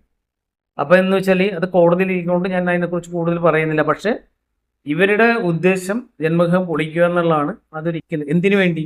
സ്വന്തം സ്വാർത്ഥ താല്പര്യത്തിന് വേണ്ടി, പണസമാഹരണത്തിന് വേണ്ടിയാണ്. ഗുരുവിൻ്റെ ആ ഒരു ജന്മഗൃഹം പൊളിച്ചിട്ട് ആ ദുഃഖത്തിൽ നിന്ന് ഇവരെന്തുകൊണ്ടാണ് ഗുരുവിൻ്റെ പർണശാല പൊളിച്ച് ഈ പറയുന്ന താമര പർണശാല ഉണ്ടാക്കിയെന്ന് വെച്ചാൽ ഗുരുവിൻ്റെ ദേഹവിയോഗത്തെ നല്ല രീതിയിൽ മാർക്കറ്റ് ചെയ്ത് 12 വർഷം കൊണ്ട് നല്ല രീതിയിൽ മാർക്കറ്റ് ചെയ്ത് പിഴിഞ്ഞ് വിശ്വാസികളെ ശണ്ടിയാക്കിയാണ് ഇവർ ഈ പറയുന്ന സ്വത്ത് സമാഹരിച്ചത്. എന്നിട്ട് ഇവരുടെ എല്ലാ കുടുംബങ്ങളും അമൃതാജിൻ്റെയും ഗുരുരത്നസ്വാമിയുടെയും അൽച്ചേർത്തിലെ കുടുംബങ്ങളൊക്കെ സേഫാക്കി. വീട്, കാറ്, ബംഗ്ലാവ്, സമാന്തര സംഘടനകൾ, അച്ഛൻ്റെ പേര് സംഘടന, അല്ലാതെ ആത്മകല എന്നുള്ള സംഘടന, അങ്ങനെ വിവിധ സംഘടനകൾ ഉണ്ടാക്കി അതിൻ്റെയൊക്കെ തലപ്പത്ത് കയറിയിരിക്കുന്നു. ഈ ഗുരുരത്നസ്വാമി എന്ന് പറയുന്ന ആൾ അദ്ദേഹത്തിൻ്റെ ഇല്ലീഗൽ ആക്ടിവിറ്റീസ്, പവർ ബ്രോക്കർ എന്നാണ് അദ്ദേഹത്തെ അറിയപ്പെടുന്നത്. എന്തുകൊണ്ടാണെന്ന് അറിയുന്നത്? മണൽ മാഫിയ, കോറി മാഫിയ, മദ്യമാഫിയ, എല്ലാ മാഫിയകളുടെയും മീഡിയേറ്ററാണ്. രാഷ്ട്രീയ മാഫിയയുടെ പിന്നെ എന്താണ് പറയുക, ഇടനിലക്കാരനാണ്. എവിടെയും ചെന്നിട്ട് അവിടെ എന്ത് പ്രശ്നങ്ങൾ ഉണ്ടായിക്കഴിഞ്ഞാൽ അവിടുത്തെ ചെന്ന് രമ്യപ്പെടുത്തി അതിൽ നിന്നുള്ള കമ്മീഷൻ ഊറ്റി മേടിക്കും. അടുത്ത സർക്കാർ പരിപാടികളിലെല്ലാം കൊണ്ട് നിത്യ സാന്നിധ്യവും. ഏത് പരിപാടി ടി വിയിൽ കണ്ടു ഇദ്ദേഹം ഉണ്ടായിരിക്കും. കാരണം എന്താണെന്ന് വെച്ചാൽ അവിടെ എല്ലാം വലിഞ്ഞു കയറി ഇങ്ങനെയാണ്. എന്തുകൊണ്ടാണെന്നറിയോ? ഇവരുടെയൊക്കെ ഇല്ലീഗൽ ആക്ടിവിറ്റീസിന്. കാരണം ആ പിന്നെ അങ്കമാലി സ്വദേശി സുഹൃത്തിനെ പറ്റിച്ചപ്പോൾ 70 ലക്ഷത്തിന് മദ്യക്കച്ചവടത്തിന് വേണ്ടി അദ്ദേഹത്തിനെ പറ്റിച്ചപ്പോൾ അദ്ദേഹത്തോട് പറഞ്ഞാണ്, മര്യാദക്കല്ലെങ്കിൽ നീ പണി മേടിക്കും. കാരണം എല്ലാ മന്ത്രിമാരും എൻ്റെ കയ്യിലായിരിക്കണം, രാഷ്ട്രീയ പാർട്ടികളും എൻ്റെ കയ്യിലായിരിക്കണം, ഉദ്യോഗസ്ഥ വൃന്ദങ്ങൾ എൻ്റെ കയ്യിലായിരിക്കണം. അദ്ദേഹത്തിൻ്റെ പരാതി ഉടനീളം പരിശോധിച്ചാൽ മനസ്സിലാവും. അവസാനം പണം കൊടുക്കേണ്ടി വന്നു, വേറെ കാര്യം. അതല്ല ഞാൻ പറയുന്നത്. അപ്പോൾ നമുക്ക് അടുത്ത ഒന്ന് കേസ്. അപ്പൊ ഞാൻ ചോദിച്ചു, ഗുരുവേ, ഒരു മഹാഗുരുവിനെ, ഈ ലോകത്തിലെ ഏറ്റവും വലിയ പുണ്യത്തിന്റെ ധാമമായിട്ടുള്ള ഒരു മഹാഗുരുവിനെ ഇത്രയും സാധുവായ ഒരു കുടുംബത്തിൽ കൊണ്ടുപോയി ജനിപ്പിച്ചെന്താ? അപ്പൊ ശിഷ്യപൂജിത ചൂണ്ടിയിട്ട് പറഞ്ഞത് അവള് പറയും എന്ന് പറഞ്ഞു. അപ്പൊ അന്ന് ശിഷ്യപൂജിത പറഞ്ഞത്, മഹാഗുരുവിന്റെ ജനനം ലോകം മുഴുവൻ നോക്കിയിരിക്കുന്നു. ത്രിമൂർത്തികളും അതിനപ്പുറത്തുള്ള അന്തര്യാമികളും ബ്രഹ്മരക്ഷസുകളും യോഗഭ്രഷ്ടന്മാരും എല്ലാം ഈ ജീവനെ ഭൂമിയിൽ അവതരിക്കാതിരിക്കാനും ജീവിപ്പിക്കാതിരിക്കാനും അതിനെ വളർത്താതിരിക്കാനും ശ്രമിക്കും. അതുകൊണ്ട് പുണ്യമുള്ള കുടുംബങ്ങളെല്ലാം വിട്ടിട്ട് അല്പം പോലും പുണ്യമില്ലാത്ത ഒരു സ്ഥലത്ത് കൊണ്ടുവന്ന് ആരും അറിയപ്പെടാതെ ജനിപ്പിച്ചതാണ് എന്ന് പറഞ്ഞപ്പോ ഗുരു എടുത്തൊരു വാക്ക് പറഞ്ഞു. ഏറ്റവും ആ വാക്ക് ഞാനിപ്പോ ഓർക്കുന്നില്ല. ഏറ്റവും താഴ്ന്ന എന്നുള്ളൊരർത്ഥത്തിൽ ഏറ്റവും താഴ്ന്ന ഒരു സ്ഥലത്ത് നിന്നത് തുടങ്ങിക്കഴിഞ്ഞാല് പിന്നെ ബാക്കിയുള്ള സ്ഥലത്തൊക്കെ വ്യാപിക്കുന്നതിന് അത് തന്നെ ആയിക്കോളും. എനിക്കിത് കേട്ടിട്ട് സത്യം പറഞ്ഞാൽ ചിരിക്കണോ അതോ കരയണോ എന്നറിയാൻ മേലാത്തൊരു സാഹചര്യമുണ്ട്. കാരണം എന്താണെന്നറിയോ? ഒരു മനുഷ്യൻ എത്രയും മ്ലേച്ഛനാകാൻ പറ്റുമോ അത്രയും മ്ലേച്ഛനാകുന്ന രീതിയിലാണ് ഇദ്ദേഹം സംസാരിച്ചത്. യേശുക്രിസ്തു ജനിച്ചത് എവിടെയാണ്? പുൽക്കുടിയിലാണ്, അല്ലേ? ഒരു കുടിലാണ് യേശുക്രിസ്തു ജനിച്ചത്. ഇവിടെ എന്ന് പറഞ്ഞാൽ ഗുരുവിന് ഒരു അത്യാവശ്യം കൊള്ളാവുന്ന ഒരു വീട്ടിലാണ് ഗുരു ജനിച്ചത്. വലിയൊരു വീടല്ലെങ്കിലും പാവപ്പെട്ടവരായ, അല്ലെങ്കിൽ തീരെ അതിനവിടെ പാവപ്പെട്ടതെന്നുള്ളത് ഉദ്ദേശിച്ച സാധുക്കളെന്ന് ഉദ്ദേശിക്കുന്നതിന് അദ്ദേഹം കൊടുത്തൊരു നിർവചനം എന്താണ്? പുണ്യമില്ലാത്ത കുടുംബത്തിൽ. ഒരു പുണ്യമില്ലാത്തൊരു കുടുംബത്തിൽ എങ്ങനെയാണ് ഒരു മഹാത്മാവ് ജനിക്കുന്നത്? പുണ്യമുള്ള ഗുരു നമ്മൾക്ക് തരുന്ന ആശയം എന്താണെന്ന് അറിയാമോ? ഞാൻ മനസ്സിലാക്കിയ കാര്യം, ഗുരു നമുക്ക് തരുന്ന ആശയം എന്ന് പറഞ്ഞാൽ ഈ കലിയുഗത്തിൽ ഒട്ടനവധി ദേവീദേവന്മാരും എന്താ പറയുക ദൃശ്യതുല്യരായ ആൾക്കാരെയും ജീവനുകളും ഒരു ജന്മം കിട്ടാൻ വേണ്ടി കാത്തിരിക്കുകയാണ്. അപ്പൊ ആ കാത്തിരിക്കുമ്പോൾ നമ്മളിൽ യോഗ്യതയുള്ള ശുദ്ധിയുള്ള ഗർഭപാത്രത്തിലെ അവർക്ക് ജനിക്കാൻ പറ്റുള്ളൂ. അപ്പൊ അത് ജനിക്കുന്നതിന് വേണ്ടി ഗുരു എന്താണ് ചെയ്യുന്നത്? ജീവന്റെ പൊരുത്തം നോക്കും. ഇന്ന് നടക്കുന്ന കല്യാണം പോലെയല്ല, ഇന്ന് ശാന്തി ആശ്രമത്തിൽ നടക്കുന്ന കല്യാണം പോലെയല്ല, ബാർഗൻ ചെയ്ത് കല്യാണം നടത്തുകയല്ല. അന്ന് ഗുരു പറഞ്ഞു വെച്ചിരിക്കുന്ന വെച്ചാൽ പരമ്പരയിൽ പൊരുത്തമുള്ള ജീവനുകൾ തമ്മിൽ കല്യാണം നടത്തി ജീവന്റെ പൊരുത്തം, ശാരീരിക മാനസിക പൊരുത്തമല്ല, ജീവന്റെ പൊരുത്തം നോക്കി ബാക്കിയെല്ലാം ഉണ്ട്. ജീവന്റെ പൊരുത്തം കറക്റ്റ് ആവുമോ ബാക്കിയെല്ലാം സ്വാഭാവികമായിട്ട് കറക്റ്റായി വന്നോളൂ എന്നുള്ളതാണ്. പിന്നെ ചെയ്യേണ്ടത് എന്താണ്? ഗുരു പറഞ്ഞിരിക്കുന്നത് നല്ല ശുദ്ധിയുള്ള ഗർഭപാത്രത്തിൽ ബ്രഹ്മമുഹൂർത്തത്തിൽ, അതും പൗർണമി നാളിൽ ബ്രഹ്മമുഹൂർത്തത്തിൽ നമ്മൾ ശാരീരികമായിട്ട് പ്രത്യുൽപാദനം നടത്താനുള്ള ആ പ്രക്രിയയിൽ ഏർപ്പെടുമ്പോൾ കറക്റ്റ് പ്രാർത്ഥിച്ച്, എന്നുവെച്ചാൽ വിളക്ക് കത്തിച്ച് പ്രാർത്ഥിച്ച് നല്ലൊരു കുട്ടി എനിക്ക് ജനിക്കണമെന്ന് പ്രാർത്ഥിച്ച് സങ്കല്പം ചെയ്തിട്ട് വേണം നമ്മൾ ഈ പറയുന്ന എന്താണ് പ്രക്രിയ ചെയ്യാനായിട്ട്.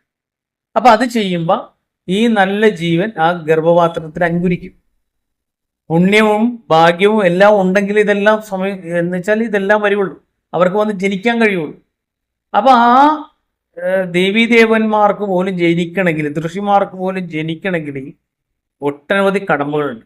അതിനുശേഷം എന്ന് പറഞ്ഞാൽ ആ കുട്ടികളെ 10 മാസം നല്ല രീതിയിൽ സങ്കല്പം ചെയ്ത് പ്രാർത്ഥിച്ച് പ്രാർത്ഥനാ നിർമ്മലമായിട്ട് നിന്ന് വേണം ആ കുട്ടികൾ ജനിക്കാനായിട്ട്. ജനിച്ചു കഴിയുമ്പോൾ ജനിച്ചാലും ഇവർ പറഞ്ഞ കടമ്പകളുണ്ട്.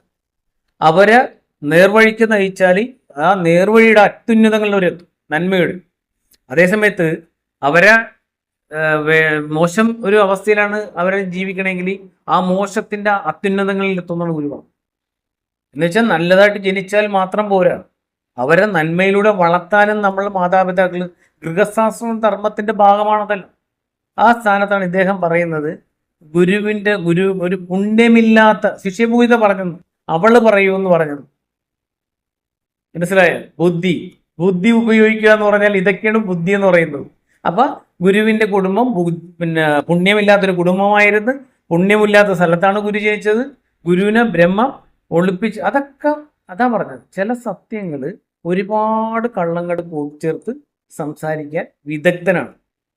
ഒരുപാട് ബുദ്ധി കൂടിയാലും ഇതിനൊക്കെ എന്ന് പറഞ്ഞാൽ ഇദ്ദേഹവും ഇദ്ദേഹത്തിന്റെ സന്തതി പരമ്പരകളും അനുഭവിച്ചേ പോവുള്ളൂ, അതിൽ യാതൊരു തർക്കവും. ഇതൊക്കെ ഈ ഭൗതിക സുഖത്തിന് വേണ്ടി എന്തൊക്കെ ചെയ്താൽ അവസാനം ഇതൊക്കെ അനുഭവിച്ച് കണ്ട് ഇവിടെ നിന്നേ പോകുള്ളൂ. അപ്പൊ ഈ ബ്രഹ്മരക്ഷ ഗുരു പറഞ്ഞിട്ടുണ്ട്, വഴിതെറ്റിക്കാൻ വേണ്ടി ഒരുപാട് ഇവരെയൊക്കെ എന്ന് പറഞ്ഞാൽ ഒന്നെങ്കിൽ ഇവരൊക്കെ ആ എന്താണ് ഗന്ധർവ ബ്രഹ്മരക്ഷസുകളുടെയൊക്കെ അവതാരമായിരിക്കാം, അല്ലെങ്കിൽ ഇവരുടെ ജീവനിൽ അത് ബാധിച്ചിട്ടുണ്ടാകും. ഇവരറിഞ്ഞിരിക്കണായിരിക്കില്ല, ചിലപ്പോൾ അറിയാതെ ആയിരിക്കാം. പക്ഷെ എന്താണേലും പൈശാചിക കർമ്മമാണ് ചെയ്തു കൂട്ടുന്നതും പറയുന്നതും പ്രവർത്തിക്കുന്നതും എല്ലാം. അപ്പൊ പുണ്യമില്ലാത്ത കുടുംബത്തിലാണ് ഗുരു ജനിച്ചതെന്ന് പറഞ്ഞിട്ട് ഇത് കേട്ടിരിക്കാൻ മാത്രമുള്ള ഒരു വിശ്വാസമോ അവിടെ ഇരിക്കും. ഇയാൾ എന്ത് പറഞ്ഞാലും പറഞ്ഞില്ലല്ലോ അവർക്കെന്താണ്. പക്ഷെ എതിർത്തൊരു വാക്ക് പറഞ്ഞാൽ പിന്നെ അവൻ ആ ശാന്തിരാശ്രമത്തിലുണ്ടാകില്ല. ഇയാളെയോ ഇയാളുടെ കുടുംബത്തെയോ എന്താ പറയുക അമൃതാജിനിയോ കുടുംബത്തെയോ എതിർത്ത് പറഞ്ഞാൽ പിന്നീട് ശാന്തിഗിരി ആശ്രമം ചായയും ചേറും കിട്ടണമെങ്കിൽ ഇത്തിരി പാടുപെടേണ്ടി വരും. അല്ലെങ്കിൽ അവൻ്റെ കോടിക്കണക്കിന് രൂപ അവരുടെ കയ്യിലുണ്ടാകും. അവരുടെ സ്നേഹനിധി, കാരുണ്യനിധി എന്ന് പറഞ്ഞ ബാങ്കിൽ കോടിക്കണക്കിന് രൂപ ഉണ്ടായിട്ട് എന്നാലും രഹസ്യമായിട്ട് അവരുടെ പണിയെടുക്കും. മനസ്സിലായി? അധികം താമസിക്കാതെ അവൻ പെട്ടിയിൽ ഈ ഭൂമിയിൽ നിന്ന് ഗുഡ് ബൈ പറഞ്ഞു പോകും. പെട്ടിയിലായിട്ട് ഈ ഭൂമിയിൽ നിന്ന് ഗുഡ് ബൈ പറഞ്ഞു പറഞ്ഞ പണിയൊക്കെ അവരെടുത്ത് തരും. അതിന് മാത്രമുള്ള മെഡിസിൻസ് ഒക്കെ അവരുണ്ട്. അവരതേപോലെ ആൾക്കാരെയൊക്കെ കാലപ്പുരിക്കൊക്കെ അയച്ചിട്ടുള്ളതാണ്. അതുകൊണ്ട് അതൊന്നും പുതുമയൊന്നും അല്ല അവർക്ക്. അപ്പൊ ഞാൻ പറഞ്ഞു വെച്ചെന്ന് പറഞ്ഞാൽ ഗുരു ജനിച്ചത് പുണ്യമില്ലാത്ത കുടുംബത്തിലാണെന്ന് വരുത്തി തീർക്കാൻ ഒരുപാട് കഷ്ടപ്പെട്ടു, അല്ലേ? എന്ന് വെച്ചാൽ പെട്ടെന്നത് മനസ്സിലാകത്തില്ല. കാരണം ഗുരു പറഞ്ഞതിൻ്റെ കൂടെയാണ് പറയുന്നത്, മിക്സ് ചെയ്ത് പറയുക എന്നുള്ളതാണ് പറയുന്നത്. ഇതിനൊരു ആധികാരികമില്ല. ഗുരുവാണിയിൽ ഒരുപാട് കാര്യങ്ങൾ പറഞ്ഞിട്ടുണ്ട്. എന്തുകൊണ്ടാണ് ഇവർ ഗുരുവാണികളെയൊക്കെ അപ്രസക്തമാക്കുന്നത്? ഗുരുധർമ്മ സംരക്ഷണ സംഘം എന്തുകൊണ്ടാണ് ഗുരുവാണി ഇറക്കേണ്ടി വരുന്നതെന്ന് വെച്ചാൽ ഇവരെ പോലെയുള്ള ആൾക്കാർ യഥാർത്ഥ ഗുരുവാണികളെ ഉന്മൂലനാശം ചെയ്തു. മനസ്സിലായോ? പക്ഷെ ഗുരുവാണികൾ സത്യത്തെ ഒരുപാട് നാളും മൂടി വെക്കാൻ പറ്റില്ല, അത് മറച്ചു വെക്കാൻ കുറച്ചാണ്. എന്തെങ്കിലും ഒരു നാളെ അത് പുറത്തു വരും. അത് പ്രപഞ്ച സത്യമാണ്. അപ്പം അതുകൊണ്ട് ഇദ്ദേഹം എത്രയൊക്കെ വ്യഗ്രതപ്പെട്ടാലും എന്തൊക്കെ കള്ളക്കളി കാണിച്ചാലും ഇതെല്ലാം തച്ചുടച്ച് നാളെ ഇതെല്ലാം മാറ്റപ്പെടും. അതിൽ യാതൊരു തർക്കവും ഇല്ല. കുറച്ച് ആൾക്കാരെ വിഡ്ഢികളാക്കാൻ ഇവർക്ക് പറ്റിയിട്ടുണ്ട്, ഇല്ലെന്ന് പറയാൻ പറ്റില്ല. പക്ഷേ ബുദ്ധിമാന്മാരായ ഗുരുകാരുണ്യമുള്ള ആൾക്കാർ ഇതൊക്കെ തിരിച്ചറിഞ്ഞിട്ട് ഇവരെ ചോദ്യം ചെയ്ത് ഇപ്പം മുൻപന്തിയിൽ തന്നെയുണ്ട്. ഇവർക്ക് ഈ ഒരു അധികാര ഹുങ്കോ അല്ലെങ്കിൽ പണത്തിന്റെ ഹുങ്കോ കാണിച്ച് അധിക നാൾ പിടിച്ചു നിൽക്കാൻ പറ്റില്ല. അപ്പൊ നമുക്ക് അടുത്ത കേൾക്കാം. ജന്മഗൃഹത്തിന്റെ ഈ രൂപത്തിലല്ല, ഇതിന്റെ പഴയ രൂപത്തിലുമല്ല, അതിനും അപ്പുറത്തുള്ള ഒരു രൂപത്തില് ഞാനും ചൈതന്യസ്വാമി, അന്ന് ചൈതന്യസ്വാമി പൂർവാശ്രമത്തിലെ പുഷ്കരനാണ്.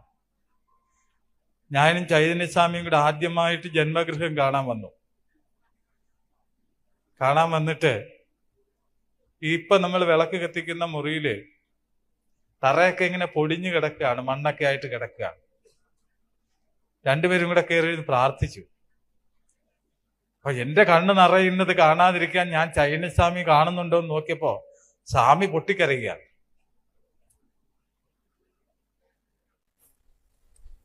ഇതിൽ ഈ പറയുന്നത് എന്ന് വെച്ചാല് ജന്മഗൃഹത്തിന്റെ ഇപ്പോഴത്തെ രൂപമല്ല, അതിനു മുമ്പുള്ള രൂപത്തിനേലും മുമ്പുള്ള ഒരു രൂപം. ജന്മഗൃഹത്തിന്റെ യഥാർത്ഥ അവസ്ഥ എന്ന് പറഞ്ഞാൽ ഇപ്പൊ ഉള്ളത് ഒരു വ്യത്യാസം മാത്രം എന്ന് പറഞ്ഞാൽ, എത്ര ഘട്ടം കഴിഞ്ഞാലും അതിന്റെ വ്യത്യാസം എന്ന് പറഞ്ഞാൽ അതിനൊരു എന്താ പറയുക, ഒരു തിണ്ണയാണ് ഇപ്പോൾ ഉള്ളത്. ഫ്രണ്ട് വശത്ത് റെഗുലർ ഷീറ്റല്ല ഞാൻ ഉദ്ദേശിക്കുന്നത്, ആ വീടിന്റെ ആ ഒരു തിണ്ണ, അത് ഗുരു അങ്ങനെ മതി എന്ന് പറഞ്ഞിട്ടാണ്. അതിന് മുമ്പത്തെ രൂപം എന്ന് പറഞ്ഞാൽ അവിടെ മൊത്തം അടച്ചു കെട്ടിയതാണ്. ആ തിണ്ണ ഉൾപ്പെടെ ഒരു ആ വരാന്ത ഹാള് ഫ്രണ്ടിൽ ഒരു സിറ്റ് ഔട്ട് ഇല്ലാത്ത രീതിയിൽ അവിടെ നിന്ന് സ്റ്റെപ്പ് കയറി നേരെ വാതിൽ കടന്ന് അകത്തേക്ക് ഇറക്കും. അങ്ങനെ അത് അപ്പം ചെയ്താണ്, മെയിൻ്റെനൻസ് ചെയ്താണ്. അതിന് മുന്നേയുള്ള രൂപം എന്ന് പറഞ്ഞാൽ ഇപ്പം തിണ്ണയായിട്ട് നിൽക്കുന്ന അവിടെ ഒരു അരപ്രൈസ് ഉണ്ടായിരുന്നു, ഒരു ഹാഫ്, എന്നിട്ട് അതുമേലൊരു തൂണാണ് ഫ്രണ്ടിൽ ആ ഒരു ഉത്തരം നിൽക്കുന്നത്. അതാണ് അതിൻ്റെ മുൻപത്തെ രൂപം. ഈ ഫ്രണ്ടിലുള്ള ആ ഒരു ചെറിയ കാര്യത്തിൽ മാത്രമേ വ്യത്യാസങ്ങൾ വന്നിട്ടുള്ളൂ. ബാക്കിയെല്ലാം ആ പഴയ ജന്മഗൃഹം തന്നെയാണ്. അതിനെ റീപ്ലാസ് ചെയ്തിട്ടുണ്ട്. കാരണം ഗുരു 1995 ഗുരുവിൻ്റെ പേരിലേക്ക് ഈ പ്രോപ്പർട്ടി എഴുതി തരണമെന്ന് എൻ്റെ അച്ഛനോടും അച്ഛൻ്റെ ചേട്ടന്മാരോടും അനിയന്മാരോടും പറയും, എൻ്റെ അപ്പൂപ്പൻ്റെ മരണശേഷം. അപ്പോൾ അത് അവർ 95 എഴുതി കൊടുക്കും. 95 എഴുതി കൊടുത്തപ്പോൾ അന്ന് വരെ ഗുരുവിൻ്റെ എല്ലാ ശാന്തിരാശ്രമത്തിൻ്റെ എല്ലാ പ്രോപ്പർട്ടികളും ആശ്രമ ജനറൽ സെക്രട്ടറിയുടെ പേരിലായിരുന്നു എഴുതിക്കൊണ്ടിരുന്നത്. അപ്പോൾ ഗുരു എഴുതി കൊടുക്കാൻ പറഞ്ഞപ്പോൾ അന്നത്തെ ജനറൽ സെക്രട്ടറി ആയിരുന്ന സട്രോസാണ് ഇത് സട്രോസ്വാമിയുടെ പേരിലേക്ക് എഴുതാൻ പറഞ്ഞു. അങ്ങനെ കുടുംബാംഗങ്ങൾ ഗുരുവിനോട് അത് ചോദിച്ചില്ല. അങ്ങനെ ആയാണല്ലോ, പിന്നെ ചോദിക്കേണ്ട ആവശ്യമില്ലല്ലോ. ഗുരുവിൻ്റെ പേരിലും ആശ്രമത്തിലേക്ക് കൊടുക്കുന്നതെന്ന് മാത്രമേ ഉള്ളൂ. നമ്മുടെ കുടുംബാംഗങ്ങൾക്ക് പിന്നെ വേറെ കാര്യങ്ങളൊന്നും അന്വേഷിക്കേണ്ട കാര്യമില്ലാത്തതുകൊണ്ട് ഗുരു പറഞ്ഞ വാക്കിനനുസരിച്ച് അവരെഴുതി കൊടുത്തു. ഇവരെ കൊണ്ടുവന്ന പ്രമാണത്തിൽ അവർ ഒപ്പിട്ട് കൊടുത്തു. അങ്ങനെ ആ പ്രമാണമായിട്ട് രജിസ്റ്റർ ചെയ്തിട്ട് ഇവിടെ വരുമ്പോൾ ഗുരു ചോദിച്ചു, ആ പ്രമാണം എഴുതി കുടുംബാംഗങ്ങളെല്ലാം വിളിപ്പിച്ചു. ഞാനും അടക്കമുണ്ട്, ഞാനൊക്കെ മുൻപന്തി നിൽക്കും. അപ്പോൾ ഗുരു പറഞ്ഞ് വായിക്കാൻ പറഞ്ഞു. അങ്ങനെ വായിച്ചപ്പോഴാണ് ഇത് ആശ്രമ ജനറൽ സെക്രട്ടറിയുടെ പേരിലാണ് കുടുംബാംഗങ്ങൾ എഴുതിയേക്കുന്നത് കണ്ടപ്പോൾ ഗുരു ഒരുപാട് ശോഭിച്ചു. ഗുരു പറഞ്ഞ്, നിങ്ങൾക്ക് അറിവില്ലാത്തെന്ന് പറയുന്നത് വെറുതെ അല്ല. ഒരു ആചാര്യൻ ജനിച്ചിട്ട് ആ ആചാര്യനെ കുടുംബാംഗങ്ങൾ എഴുതി കൊടുക്കേണ്ട ഒരു പ്രോപ്പർട്ടിയെ അത് ഈ രീതിയിൽ എഴുതി കൊണ്ടുവന്ന നിങ്ങൾക്ക് എന്താ അറിവില്ലായ്മയാണെന്ന് പറഞ്ഞ് ഗുരു വഴക്കുറഞ്ഞു. അപ്പോൾ എന്ത് ചെയ്തു, എല്ലാവരും പുറത്തിറങ്ങി പോകാൻ പറഞ്ഞു. ഗുരു ഷൗട്ട് ചെയ്തു, എന്നുവെച്ചാൽ ഇറങ്ങിപ്പോടാന്ന് പറഞ്ഞു എല്ലാം പുറത്തേക്ക്. ഞാനടക്കമുള്ള എല്ലാവരും നമ്മൾ സന്തോഷത്തോടെ കയറി ചെന്നിട്ട് ദുഃഖത്തോടെ ഗുരുവിനെ ആ റൂമിൽ നിന്ന് ആ ഗുരുവിൻ്റെ ആ ഷെഡിൽ നിന്ന് വെറുതെ വെളിയിറങ്ങി നിൽക്കേണ്ടി വന്നു. കുറേ നേരം കഴിഞ്ഞപ്പോൾ എൻ്റെ അച്ഛനും എൻ്റെ അച്ഛൻ്റെ അനിയനും ചേട്ടന്മാരൊക്കെ എന്ന് പറഞ്ഞാൽ അവരൊക്കെ കരച്ചിലിൻ്റെ പക്കോളെത്തി. കുടുംബാംഗങ്ങളെല്ലാം സങ്കടത്തിൻ്റെ ഒരു വല്ലാത്തൊരു അവസ്ഥയിലായി. അപ്പോൾ കുറേ കഴിഞ്ഞപ്പോൾ ഗുരു വിളിപ്പിച്ചിട്ട് പറഞ്ഞു, എടാ അങ്ങനെയല്ല നിങ്ങളത് ചെയ്യേണ്ടത്. ഞാൻ എൻ്റെ പേരിൽ എഴുതിത്തരാനല്ലേ നിങ്ങളോട് പറഞ്ഞു. നിങ്ങളത് ഇങ്ങനെ എഴുതി കൊണ്ടുവന്നാൽ എങ്ങനെ ശരിയാണ്? നിങ്ങൾക്ക് നാളെ അതിലൊരു അവകാശം ഉണ്ടാകണ്ടേ? നിങ്ങളല്ലെങ്കിൽ ഒന്നും അല്ലാതെ ആയിപ്പോവും. അതുകൊണ്ടാണെന്ന് പറഞ്ഞ് ഗുരു എന്ത് പറഞ്ഞു വെച്ചാൽ, അടുത്ത വർഷം 1996 ഗുരു ഈ ജനറൽ സെക്രട്ടറിനെ കൊണ്ട് എൻ്റെ വല്യച്ഛനായ ചിറ്റേക്കാട്ട് രാജൻ്റെ പേരിലേക്ക് ഈ പ്രോപ്പർട്ടി എഴുതി മേടിച്ചു. കാരണം മാറ്റൊന്നുമല്ല, പിന്നെ എല്ലാവരുടെയും പേരിലേക്ക് മാറ്റുന്നത് നല്ലത് കാരണവസ്ഥാനത്ത് അപ്പൂപ്പൻ മരിച്ചു, അമ്മൂമ്മ ഉണ്ടെങ്കിൽ തന്നെയും കാരണവസ്ഥാനത്തിരിക്കുന്ന വല്യച്ഛൻ്റെ പേരിലേക്ക് അത് എഴുതിപ്പിച്ചു. ആശ്രമത്തിൻ്റെ ജനറൽ സെക്രട്ടറി കൊണ്ട് എഴുതിച്ചിട്ട് നേരെ 97 ഈ പറയുന്ന ഗുരുവിൻ്റെ കുടുംബാംഗമായ ചിറ്റേക്കാട്ട് രാജൻ ആണ് ഗുരുവിൻ്റെ പേരിലേക്ക് ഈ പ്രോപ്പർട്ടി 10 സെന്റും ഗുരുവിൻ്റെ ജന്മഗൃഹവും എഴുതി കൊടുക്കുന്നത്. മനസ്സിലായോ? അപ്പൊ അങ്ങനെ എഴുതി കൊടുത്തതിന് ശേഷം എറണാകുളം ആശ്രമത്തിലെ പ്രസിഡന്റ്, അന്നത്തെ സത്യപ്രകാശ സ്വാമിയായിരുന്നു ആശ്രമത്തിന്റെ മഠാധിപതിയായിട്ടുണ്ടായിരുന്നു എറണാകുളം ആശ്രമത്തിന്റെ. അപ്പൊ ആശ്രമത്തിന്റെ മഠാധിപതിയെ സത്യപ്രകാശ സ്വാമി വേണുഗോപാൽ സാർ എന്ന് പറയും, വാസ്തുശില്പി വാസ്തുകാരൻ എന്ന് പറയുന്ന ഒരു കൺസ്ട്രക്ഷൻ കമ്പനി അദ്ദേഹത്തിന് ഉണ്ടായിരുന്നു. അപ്പൊ ആ ആശ്രമത്തിന്റെ പ്രസിഡന്റ് ആയിരുന്ന ഈ പറയുന്ന വേണുഗോപാൽ സാർ, അദ്ദേഹത്തിന്റെ പണിക്കാരാണ് ഇവിടെ വന്നിട്ട് ഇതെല്ലാം റീപ്ലാസ്റ്റ് ചെയ്ത് രണ്ടാമത് ഗുരുവിന്റെ നിർദ്ദേശപ്രകാരം ഗുരു പറഞ്ഞതുപോലെ ആ കുമ്മായക്കെട്ടുകൾ ഉള്ളിൽ നിർത്തിക്കൊണ്ട് അതിന്റെ പ്ലാസ്റ്റിക് മാത്രം പൊളിച്ച് എന്നുവെച്ചാൽ റീപ്ലാസ്റ്റ് ചെയ്യും, മൊത്തം റീപ്ലാസ്റ്റ് എന്ന് വെച്ചാൽ അവരെ സഹായിക്കാൻ വേണ്ടി അന്ന് ഞാനുണ്ടായിരുന്നു. അവരുടെ കൂടെ അവർ പറയുന്ന സാധനങ്ങളൊക്കെ കടകളിൽ നിന്ന് മേടിച്ചുകൊണ്ട് കൊടുക്കാമെന്ന് വെച്ചാൽ ഞാനും കൂടി നിന്നുണ്ടാകും. ഞാൻ മാത്രമല്ല, ഒട്ടനവധി ആൾക്കാരൊക്കെ ഉണ്ടായിരുന്നു, കുട്ടികളുണ്ടായിരുന്നു, ശാന്തിമഹിമയുടെ പ്രവർത്തകരായിരുന്നു ഞാൻ. അപ്പോൾ ഞങ്ങളും കൂടി നിന്ന നേതൃത്വത്തിലാണ് ആ ജന്മഗൃഹം പുതുക്കി പണിത്. അത് കഴിഞ്ഞ് ഇവിടെ പിന്നെ ചിങ്ങത്തിലാണ് ജയന്തി നടക്കുന്നത്. അതേസമയത്ത് ഗുരുവിൻ്റെ ജന്മഗൃഹത്തിൽ വെച്ച് കന്നിയിലെ ചോതിയിലാണ് ജയന്തി നടന്നിരുന്നത്. ഇവിടെ നടന്ന് 1 മാസം കഴിയുമ്പോൾ എല്ലാ വർഷവും അവിടെ നടക്കുന്നൊരു സ്ഥിതി ഉണ്ടായിരുന്നു. അപ്പം അതിൻ്റെ ബന്ധപ്പെട്ട് ഈ 98 നടന്ന ജയന്തിക്ക്, ആ ജയന്തിക്ക് ശാന്തി മഹിമയുടെ പ്രസിഡന്റ് എന്നുള്ള രീതിയിൽ, ചന്ദ്രൂർ യൂണിറ്റിന്റെ പ്രസിഡന്റ് എന്നുള്ള രീതിയിൽ ഞാനാണ് ഈ പറയുന്ന ആൾക്കാർക്കെല്ലാം കൃതജ്ഞത പറഞ്ഞത്. അവിടെ നടന്ന മീറ്റിങ്ങിൽ, ജയന്തി ആഘോഷ പരിപാടിയിൽ ഞാനാണ് ആ കൃതജ്ഞത ഇവർക്കെല്ലാം വ്യക്തമായിട്ട് കൃതജ്ഞത പറഞ്ഞു, ഓരോ വ്യക്തികൾക്കും പേരെടുത്തുകൊണ്ട്. കാരണം ഗുരുവിൻ്റെ ആ വീട് ഓരോ ജോലിക്കാർക്ക് ഉൾപ്പെടെ ഞാനത് പറഞ്ഞു. വേണുഗോപാൽ സാറിന് പറഞ്ഞ് അവിടുത്തെ സകല ആൾക്കാർ അന്നാണ്. എൻ്റെ ജീവിതത്തിലെ ആദ്യത്തെ ഒരു സ്റ്റേജ് പ്രോഗ്രാം ആയിരുന്നു. ഞാനൊരു സ്റ്റേജിൽ കയറിയിരുന്ന് സംസാരിക്കുന്ന എൻ്റെ ജീവിതത്തിലെ ആദ്യത്തെ അനുഭവമായിരുന്നു അന്ന്. അതുകൊണ്ട് അത് ഒട്ടും മറക്കാൻ പറ്റാത്തൊരു സന്ദർഭവും. അപ്പം ഇദ്ദേഹം പറയുന്നതെന്ന് പറഞ്ഞാൽ ആ വീട്ടിലെ പൊടിയൊക്കെ പൊട്ടിപ്പൊളിഞ്ഞ് കിടന്നു. ഇവരിൽ നിന്ന് കണ്ണുനീര് വരുന്നത് കാണാതിരിക്കാൻ വേണ്ടി പരസ്പരം ഇവർ മറഞ്ഞു നിന്നു. ചൈതന്യ സ്വാമി പച്ചക്കള്ളം എന്ന് പറഞ്ഞാൽ പച്ചക്കള്ളം, നല്ല പ്ലാസ്റ്റിക്കുള്ള തറയായിരുന്നു. ഞാൻ 73 ജനിച്ചാണ്. അന്നോട്ട് ആ വീടെന്ന് പറഞ്ഞാൽ പ്ലാസ്റ്റർ ചെയ്ത വീടാണ്. 73 തൊട്ട് എൻ്റെ ഓർമ്മ വെച്ച നാൾ തൊട്ട്, 73 തൊട്ടെന്ന് വെച്ചാൽ എന്നിട്ടല്ല ഞാൻ പറയുന്നത്, എൻ്റെ ഓർമ്മ വെച്ച നാളെ തൊട്ട് ഈ തറ. അതിനുശേഷമായിരിക്കുമല്ലോ ഇവരൊക്കെ വന്നിരിക്കുന്നത്. ഇദ്ദേഹം ആശ്രമത്തിൽ നിന്നിരുന്ന 89 കാലഘട്ടത്തിലാണ്. പിന്നെ 90കളിൽ ഇദ്ദേഹം പ്രശ്നം ഉണ്ടാക്കി ഇവിടെ നിന്ന് പുറത്താക്കപ്പെടുകയും ചെയ്തു. മനസ്സിലായിരുന്നു. അപ്പൊ ഈ രൂപം എന്ന് പറയാനായിട്ട് 1-2 രൂപം ഞാനിവിടെ കാണിക്കാം. ആ വീടിന്റെ ഒരു സിറ്റുവേഷൻ ചെറിയ പ്ലാസ് എന്ന് വെച്ചാൽ അടച്ചു കെട്ടിയ ഒരു ഭാഗം, അതിന് മുന്നേ ഉള്ളതെന്ന് വെച്ചാൽ അരപ്രൈസ് കെട്ടിയൊരു ഭാഗമാണ്. ഒരുപാട് നമ്മളെ ഇതിനു ശേഷം ഗുരു അവിടെ വന്നിട്ടുണ്ട്, ആ വീട്ടിൽ വന്നിട്ടുള്ള ഒരുപാട് തോന്നും. അപ്പൊ അദ്ദേഹത്തിന്റെ അടുത്ത ഇത് നോക്കിയേക്കാം. ഇപ്പൊ രണ്ടുപേരും ഒന്നും വേണ്ടിയില്ല. അന്ന് സ്വാമിക്ക് ഒരു ബൈക്കുണ്ട്. ഞങ്ങൾ ഇതിൽ എറണാകുളത്ത് ഗുരു ഉണ്ട് ആശ്രമത്തിൽ. ഞങ്ങൾ എറണാകുളം ആശ്രമത്തിൽ ചെന്നു.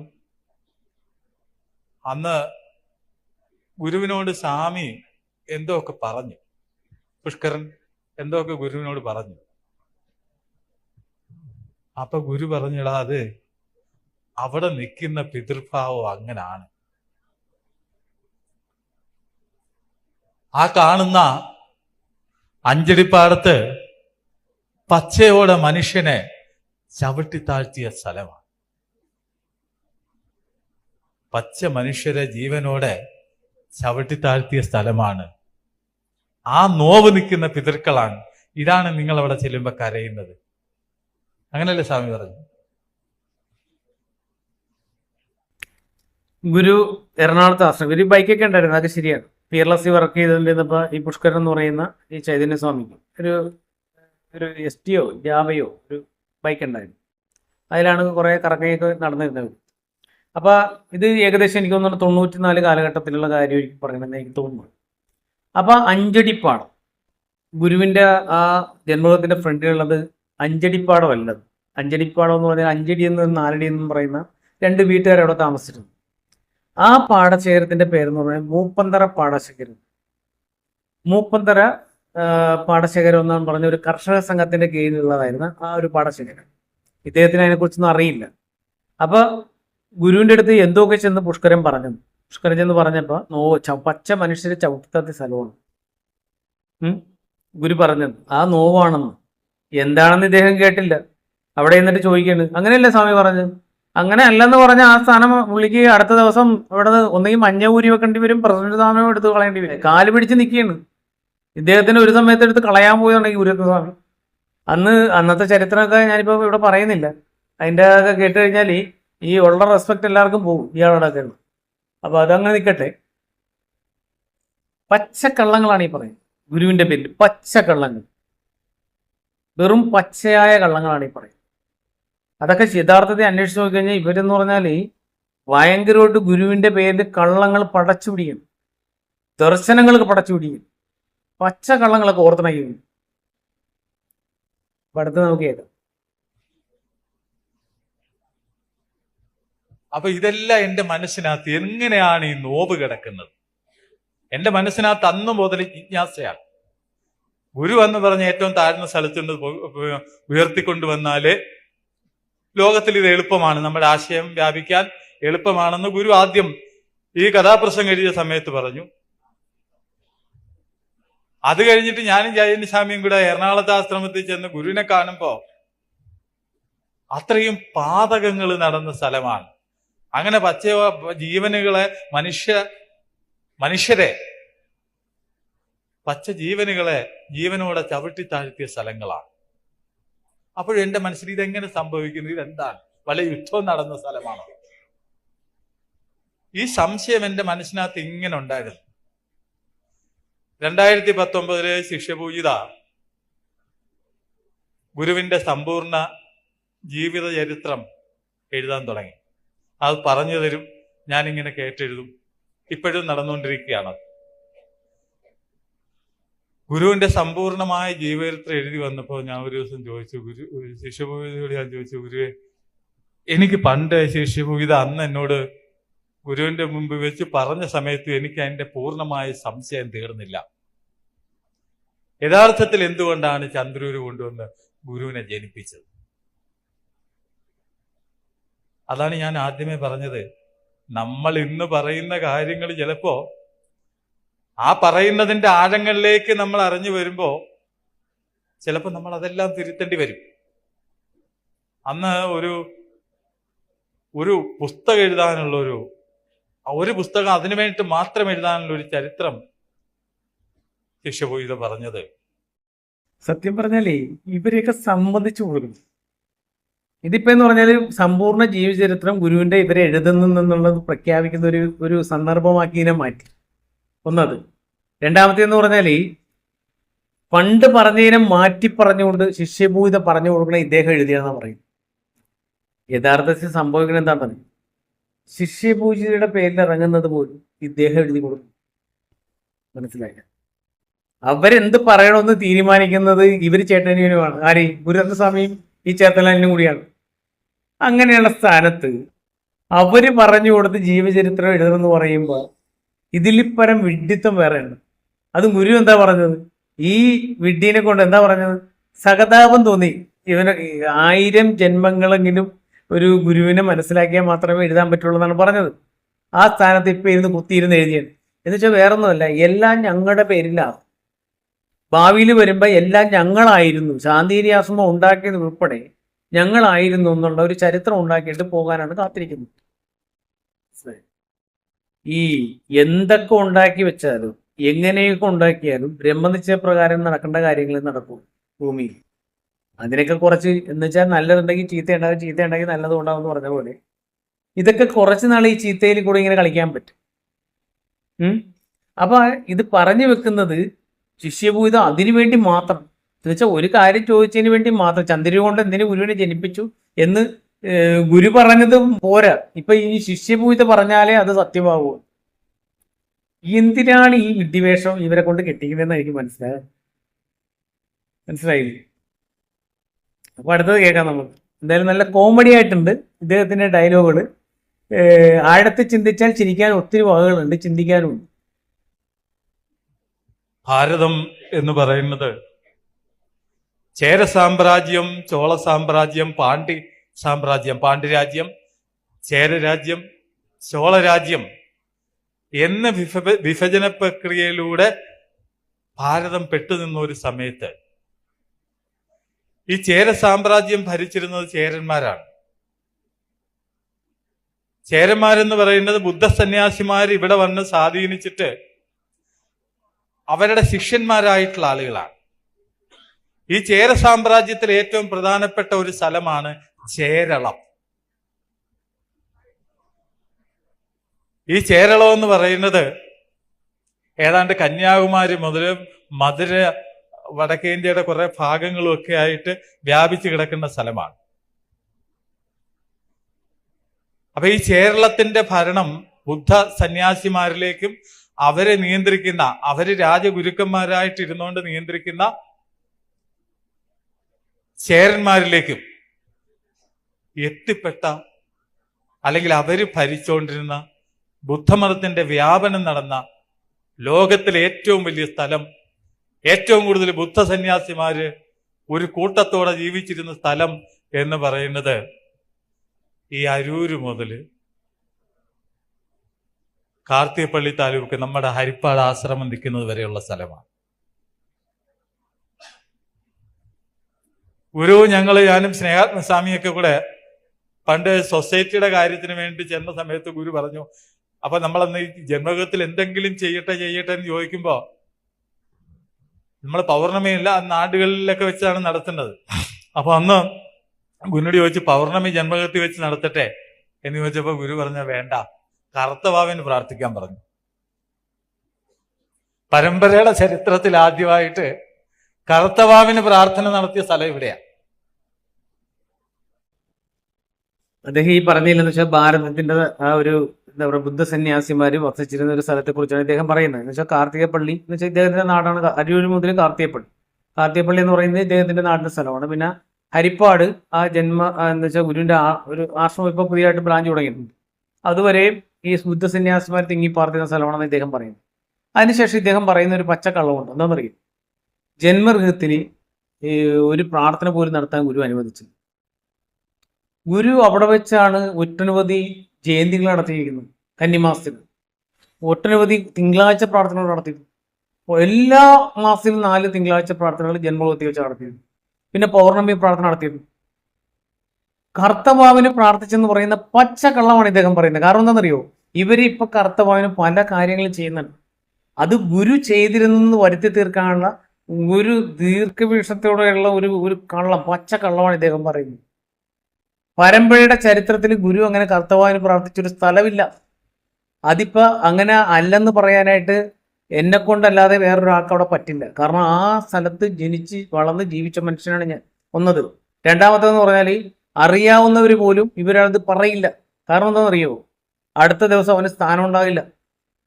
അവർക്കിട്ട് എന്തെങ്കിലുമൊക്കെ പണി കൊടുത്തിരിക്കും. അങ്ങനെ ഇവരെ എതിർത്ത് എന്തെങ്കിലും പറഞ്ഞു കഴിഞ്ഞാൽ, മനസ്സിലായോ? അതുകൊണ്ട് ഇവർക്ക് ഇത്രയും ധാർഷ്ട്യമായിട്ട്, ഇത്രയും ഇതായിട്ട് എന്ന് പറയാൻ കഴിയുന്നത് കർത്തവാവിന് ഏറ്റവും കൂടുതൽ പ്രാർത്ഥന നടത്തേണ്ടത് ഇവരുടെ വീട്ടിലാണ്. കാരണം കള്ളുകുടിച്ച് നടക്കുന്ന ഒരു അച്ഛന്റെ മക്കളായിട്ട് ജീവിച്ച് ഒരുപാട് പാവങ്ങൾ ചെയ്തതാണ്. നിലവിളക്ക് വരെ വലിച്ചെറിഞ്ഞിട്ടുണ്ട് ഇവർ അച്ഛൻ എന്ന് പറഞ്ഞാൽ, ഈ മണിയൻ എന്ന് പറയുന്നത്. പ്രാർത്ഥിച്ച് നിൽക്കുന്ന സമയത്ത് ഗുരുവിന് ഒട്ടനവധി ചീത്ത പറഞ്ഞിട്ടുള്ള വ്യക്തിയാണ്, തെറി പറഞ്ഞിട്ടുള്ള വ്യക്തിയാണ്. അപ്പൊ അങ്ങനെയുള്ള വ്യക്തിയുടെ കുടുംബത്തിലാണ് കർത്തവാവിന് പ്രാർത്ഥിക്കേണ്ടത്. എന്നിട്ടാണ് ശുദ്ധി വരുത്തേണ്ടത്. അല്ലാതെ ഗുരുവിന്റെ ജന്മഗൃഹത്തിലല്ല. ഇദ്ദേഹം ഇത് പറയുന്ന പച്ചക്കള്ളമാണ്. ഇതൊക്കെ കേട്ടിരിക്കുന്ന അവിടെ ഇരിക്കുന്ന ആ വിശ്വാസ സമൂഹത്തിന് എന്ത് പറയണമെന്ന് എനിക്കറിയില്ല. മനസ്സിലായോ?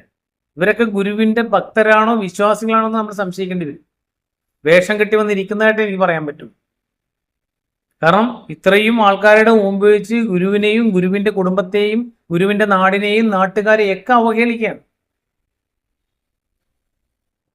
എന്നിട്ട് എൻ്റെ അച്ഛൻ എന്ന് പറഞ്ഞ് കള്ളുകുടിച്ച് നടന്ന, ആയ കാലത്ത് കള്ളുകുടിച്ച് ഗുരുവിനെ തെറി പറഞ്ഞ് നടന്ന ആളെ കൊണ്ടുവന്ന് ഈ ശാന്തിഗിരി ആശ്രമത്തിൽ അദ്ദേഹത്തിന്റെ മരണാനന്തര ക്രിയകളെല്ലാം ഇവിടുത്തെ വിശ്വാസികളെ കൊണ്ട് ചെയ്യിപ്പിക്കുകയും അതിനുവേണ്ടിയുള്ള എൻ്റെ അച്ഛൻ എന്നുള്ള ബുക്ക് വരെ ഇറങ്ങി. എന്നിട്ട് എന്ത് കൊഞ്ചിപ്പാട്ട്, ആ ബുക്കൊന്ന് വായിച്ചു നോക്കണം. മനസ്സിലായി? ഇത്രയൊക്കെ അതപ്പതിച്ചു പോയെന്ന് ഞാൻ ആലോചിച്ചു ആ സമയത്ത്. ബാക്കി കേൾക്കാം. അപ്പൊ അന്ന് ഗുരു ഒരു കാര്യം പറഞ്ഞു, ഈ ആലുവ മുതല് കരുവറ്റ വരെയുള്ള സ്ഥലത്ത് ഒരു വലിയ പ്രകാശം, ഒരു ശാസ്ത്രത്തിനും കണ്ടുപിടിക്കാൻ കഴിയാത്ത ഒരു വലിയ പ്രകാശം ഇങ്ങനെ കറങ്ങിക്കൊണ്ടിരിക്കുക എന്ന് പറഞ്ഞു. ജന്മഗൃഹത്തിന്റെ 2 പ്രവേശന കവാടങ്ങളായിരിക്കും. ഈ ശ്രീമൂലവാസം എന്ന് പറയുന്ന ദേശം, ശ്രീമൂലവാസം എന്ന് പറയുന്നത് ഹരിപ്പാട് കാർത്തിപ്പള്ളി താലൂക്ക് മുതല് അമ്പലപ്പുഴ കുട്ടനാട് ഒക്കെ ആയിട്ട് വ്യാപിച്ച, കുട്ടനാട് എന്ന് പേര് വന്നത് തന്നെ കുട്ടവരുടെ നാടെന്നാണ്. കുട്ടവരെന്ന് പറഞ്ഞാൽ ചേര രാജാക്കന്മാരുടെ പേരാണ്, പാലി ഭാഷയിലുള്ള പേരാണ് കുട്ടവരെന്ന് പറയുന്നത്. കുട്ടവരുടെ നാടെന്നാണ്. അങ്ങനെ തിങ്ങിപ്പാർത്ത ബുദ്ധസന്യാസിമാര് തിങ്ങിപ്പാർത്ത സ്ഥലമാണിത്. അതുകൊണ്ടാണ് ചന്തിരൂര്, അരൂര്, ഊരെന്നാണ് എല്ലാത്തിന്റെയും ബാക്കി വന്നിരിക്കുന്നത്. ഊര്, പള്ളി, മംഗലം, വട്ടം ഇതെല്ലാം ബുദ്ധസന്യാസിമാരിട്ട പേരുകളാണ്. അരൂര്, ചന്തിരൂര്, എരമല്ലൂര്, തൊറവൂര് ഇങ്ങനെ അടുത്തടുത്ത് ഊരുകളായിട്ട് അടുക്കി വെച്ചിരിക്കുന്ന വേറൊരു സ്ഥലമില്ല. ആലോചിച്ച് നോക്കണം നമ്മൾ. എന്നിട്ട് ചന്ദ്രപ്രകാശം ഭൂമിയിൽ ആദ്യമായിട്ട് ഇവിടെയാണ് എത്തുന്നതെന്ന് ഐതിഹ്യം അല്ല, ബുദ്ധസന്യാസിമാര് പറഞ്ഞുള്ള അറിവാണ്. ഈ ബുദ്ധസന്യാസിമാരെ കൂട്ടത്തോടെ അരുങ്കൊല നടന്ന സ്ഥലങ്ങളാണിത്.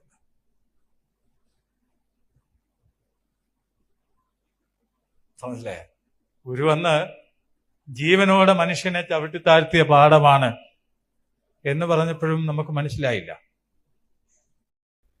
ഇതിൽ ഇദ്ദേഹം പറഞ്ഞു വെക്കുന്ന വെച്ചാൽ ആ നാടിന്റെ ഒരു ഇതാണ്. ചന്തിരൂര്, അരൂര്, എരമല്ലൂര്, തുറവൂര് അതെല്ലാം ബുദ്ധസന്യാസിമാർ തിങ്ങിപ്പാറുന്ന സ്ഥലമാണ്. പിന്നെ ഇദ്ദേഹം പറയുന്നത് കേട്ടാൽ തോന്നും പിന്നെ കടക്കരപ്പള്ളി, ഇദ്ദേഹമൊക്കെ നിൽക്കുന്നതും ഇദ്ദേഹമൊക്കെ ജീവിക്കുന്ന കുട്ടനാട്, പിന്നെ അങ്ങനെ ഒട്ടനവധി സ്ഥലങ്ങൾ. അപ്പൊ എല്ലായിടത്തും അരങ്കുല നടന്നു എന്നാണ് ഇദ്ദേഹം പറഞ്ഞു വെച്ചിട്ട് പറയുന്നത്. ചന്തിരൂര് ആ പാടത്ത് ചവിട്ടി താത്തി എന്ന് പറയുന്നത് അത് എന്താ പറയാ, ഒരു ഹിഡൻ അജണ്ടയുടെ ഭാഗമാണ് ഇദ്ദേഹം സംസാരിക്കുന്ന മുഴുവൻ. ആൾക്കാർക്ക് തോന്നും കുറെ കാര്യങ്ങൾ ഇങ്ങനെ ചേർത്ത് പറയുന്നത്. പക്ഷെ ഇദ്ദേഹത്തിന്റെ പോയിന്റ് ഓഫ് വ്യൂ എന്ന് പറഞ്ഞാൽ ആ ഗുരുവിന്റെ ആ ജന്മഗൃഹവും ഗുരു താമസിച്ചിരിക്കുന്ന ആ വീടും അല്ലെങ്കിൽ വീട്ടുകാരും ആ നാട്ടുകാരും ഒക്കെ നീചന്മാരാണെന്ന് പറയാതെ പറയുന്ന ഒരു പ്രവണതയാണ് ഇദ്ദേഹം പറയുന്നത്. അപ്പൊ ഇത് വേറൊന്നും കൊണ്ടല്ല, ഇപ്പൊ എന്ന് വെച്ചാൽ അവരുടെ ആ പ്രോജക്റ്റ് നടക്കാത്ത കൊണ്ടുള്ള ആ ഒരു വൈഷമ്യം കൊണ്ട്. എന്നുവെച്ചാൽ ഇപ്പൊ പണത്തിന് വളരെ ടൈറ്റാണ്. മനസ്സിലായി? ഒരു ഫെസ്റ്റൊക്കെ നടത്തി പൊളിഞ്ഞ് നിൽക്കുകയും പൊട്ടി പൊളിഞ്ഞ് താറുമാറായി നിൽക്കുന്ന ഒരു അവസ്ഥയാണ്. ഇനിയിപ്പോൾ കോളേജൊക്കെ തുടങ്ങിയത് കോളേജിന്റെ അഡ്മിഷന്റെ പൈസ വരണം, ഒരു 5 രൂപ കോടി. പിന്നെ സ്കൂൾ തുറക്കുമ്പോൾ സ്കൂളിന്റെ അഡ്മിഷന്റെ പൈസ വരണം. അങ്ങനെ എല്ലായിടത്തുനിന്നും അങ്ങനെ വരുമ്പോഴാണ് ഇവർക്ക് പിടിച്ചു നിൽക്കാൻ പറ്റുന്നത്. ഇപ്പൊ അവർ ഉദ്ദേശിച്ചെന്ന് വെച്ചാൽ ആ 100 കോടിയുടെ പ്രോജക്റ്റിൽ എങ്ങനെ പോയാൽ ഒരു 10-20 കോടി കൊണ്ട് അവിടെ എന്തെങ്കിലുമൊക്കെ പണിത് വെക്കുക, അത് കഴിഞ്ഞിട്ട് ബാക്കി 10-80 കോടി രൂപ അടിച്ചു മാറ്റുമോ. അതെല്ലാം 100 കോടിയുടെ പ്രോജക്റ്റ് എന്ന് പറഞ്ഞിട്ട് 500 കോടി പിരിക്കുമോ. പിന്നെ സ്വർണ്ണ സമാഹരണം, ധനസമാഹരണം, ഈ വസ്തു സമാഹരണം, പിന്നെ ഉരുപ്പടികൾ സമാഹരണം, പിന്നെ ഓട്ടുപാത്രങ്ങൾ, പഴയ പാത്രങ്ങളിൽ നിന്ന് എടുക്കാൻ തുടങ്ങിയിരുന്നു. അതെല്ലാം സമാഹരിച്ച് ഓട്ടുപാത്രം, പിച്ചള, എല്ലാ ലോഹങ്ങളും എടുക്കും. വിൽക്കാൻ പറ്റുന്ന എല്ലാ ലോഹങ്ങളും ഇവരെടുത്തിട്ട് പിരിച്ചിട്ട് അങ്ങനെ കുറെ വിറ്റിട്ടുണ്ട്. ഇപ്പോൾ തടികൾ സമാഹരിച്ച് വിറ്റു, പാത്രങ്ങൾ സമാഹരിച്ചു, ഓട്, കിണ്ടി, പിച്ചള എല്ലാം സമാഹരിച്ച് വിറ്റു. അപ്പൊ ഇതിൻ്റെയൊക്കെ ആ ഒരു വൈരാഗ്യം നിൽക്കുന്നതുകൊണ്ട് ഗുരുവിന്റെ കുടുംബത്തിന് നേരിട്ട് പറയാനും വയ്യ, പറയാതിരിക്കാനും വയ്യ. അപ്പൊ വളച്ച് കിട്ടി പറയുക എന്നുള്ളൊരു പ്രയോഗമാണ് ഇദ്ദേഹം. കാരണം അത്രേ പറ്റുള്ളൂ, അങ്ങനെയൊക്കെ പറയാനേ പറ്റുള്ളൂ. മനസ്സിലായി? അപ്പൊ അടുത്ത കേട്ടോ. അതിന്റെ ഉറവിടം എന്ന് പറയുന്നത് വടക്കേ ഇന്ത്യയിലെ കുമാരലു ഭട്ട് എന്ന് പറയുന്ന ഒരു വൈദികന്റെ നേതൃത്വത്തില് 8000 ബുദ്ധസന്യാസിമാരെയാണ് വടക്കേ ഇന്ത്യയിൽ കൊന്നൊടുക്കിയത്. ശൂലത്തിൽ കുത്തിത്തറച്ചാണ് കൊല്ലുന്നത്. അദ്ദേഹത്തിന്റെ ശിഷ്യൻ സംബന്ധമൂർത്തിയാണ് അത് കേരളത്തിൽ അത് നടപ്പാക്കിയത് സംബന്ധമൂർത്തിയാണ്. ബുദ്ധന്മാര് അഹിംസാവാദികളാണ്. അവരെതിർത്തൊന്നും പറയാൻ പോവില്ല. അവരെ നിരീശ്വരവാദികളായിട്ട് ചിത്രീകരിച്ചുകൊണ്ട് ജനങ്ങളുടെ മനസ്സിൽ അവരെ നിരീശ്വരവാദികളാക്കി മാറ്റിക്കൊണ്ട് അവരെ കൊന്നൊടുക്കുന്ന കർമ്മമാണ് ഈ പടയണി പാട്ടുകളും പൂരപ്പാട്ടുകളും എല്ലാം തെരുപ്പാട്ടുകളായിട്ട് വന്നത്. ഇവിടെ അതിന്റെ ഒരു ആസ്ഥാനമാണ്. ഗുരുവിന്റെ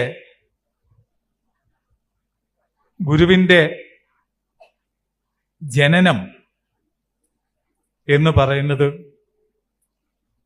ഒരിക്കല് ഗുരു ഇവിടെ വന്നിട്ട് ഈ ചോടി നക്ഷത്രം കഥാപ്രസംഗം ഈ രവീരഗുണന്മാരും ഒക്കെ കൂടി ഇവിടെ അവതരിപ്പിക്കുന്നത് മുഴുവൻ ഗുരു കേട്ടിരുന്നിട്ട് രാത്രി 12 മണി കഴിഞ്ഞിട്ട് ആദ്യത്തെ വരവേൽപ്പ് നടക്കുക. ഗുരുവിൻ ജന്മത്തിലേക്ക് വരുന്ന ആദ്യത്തെ വരവേൽപ്പ് കഴിഞ്ഞിട്ട് ഗുരു എറണാകുളത്തെ ആശ്രമത്തിലേക്ക് പോകുമ്പോ ഈ കുമരത്തുപള്ളി ക്ഷേത്രത്തിന്റെ അവിടെ എത്തിയപ്പോ വണ്ടി നിർത്താൻ പറഞ്ഞു. വണ്ടി നിർത്തി ശിഷ്യപൂജിതയും അന്ന് 3-4 ജന്യമാര് ദർശനത്തില് ഉയർന്നു നിൽക്കുന്ന 2-3 ജന്യമാരുണ്ട്.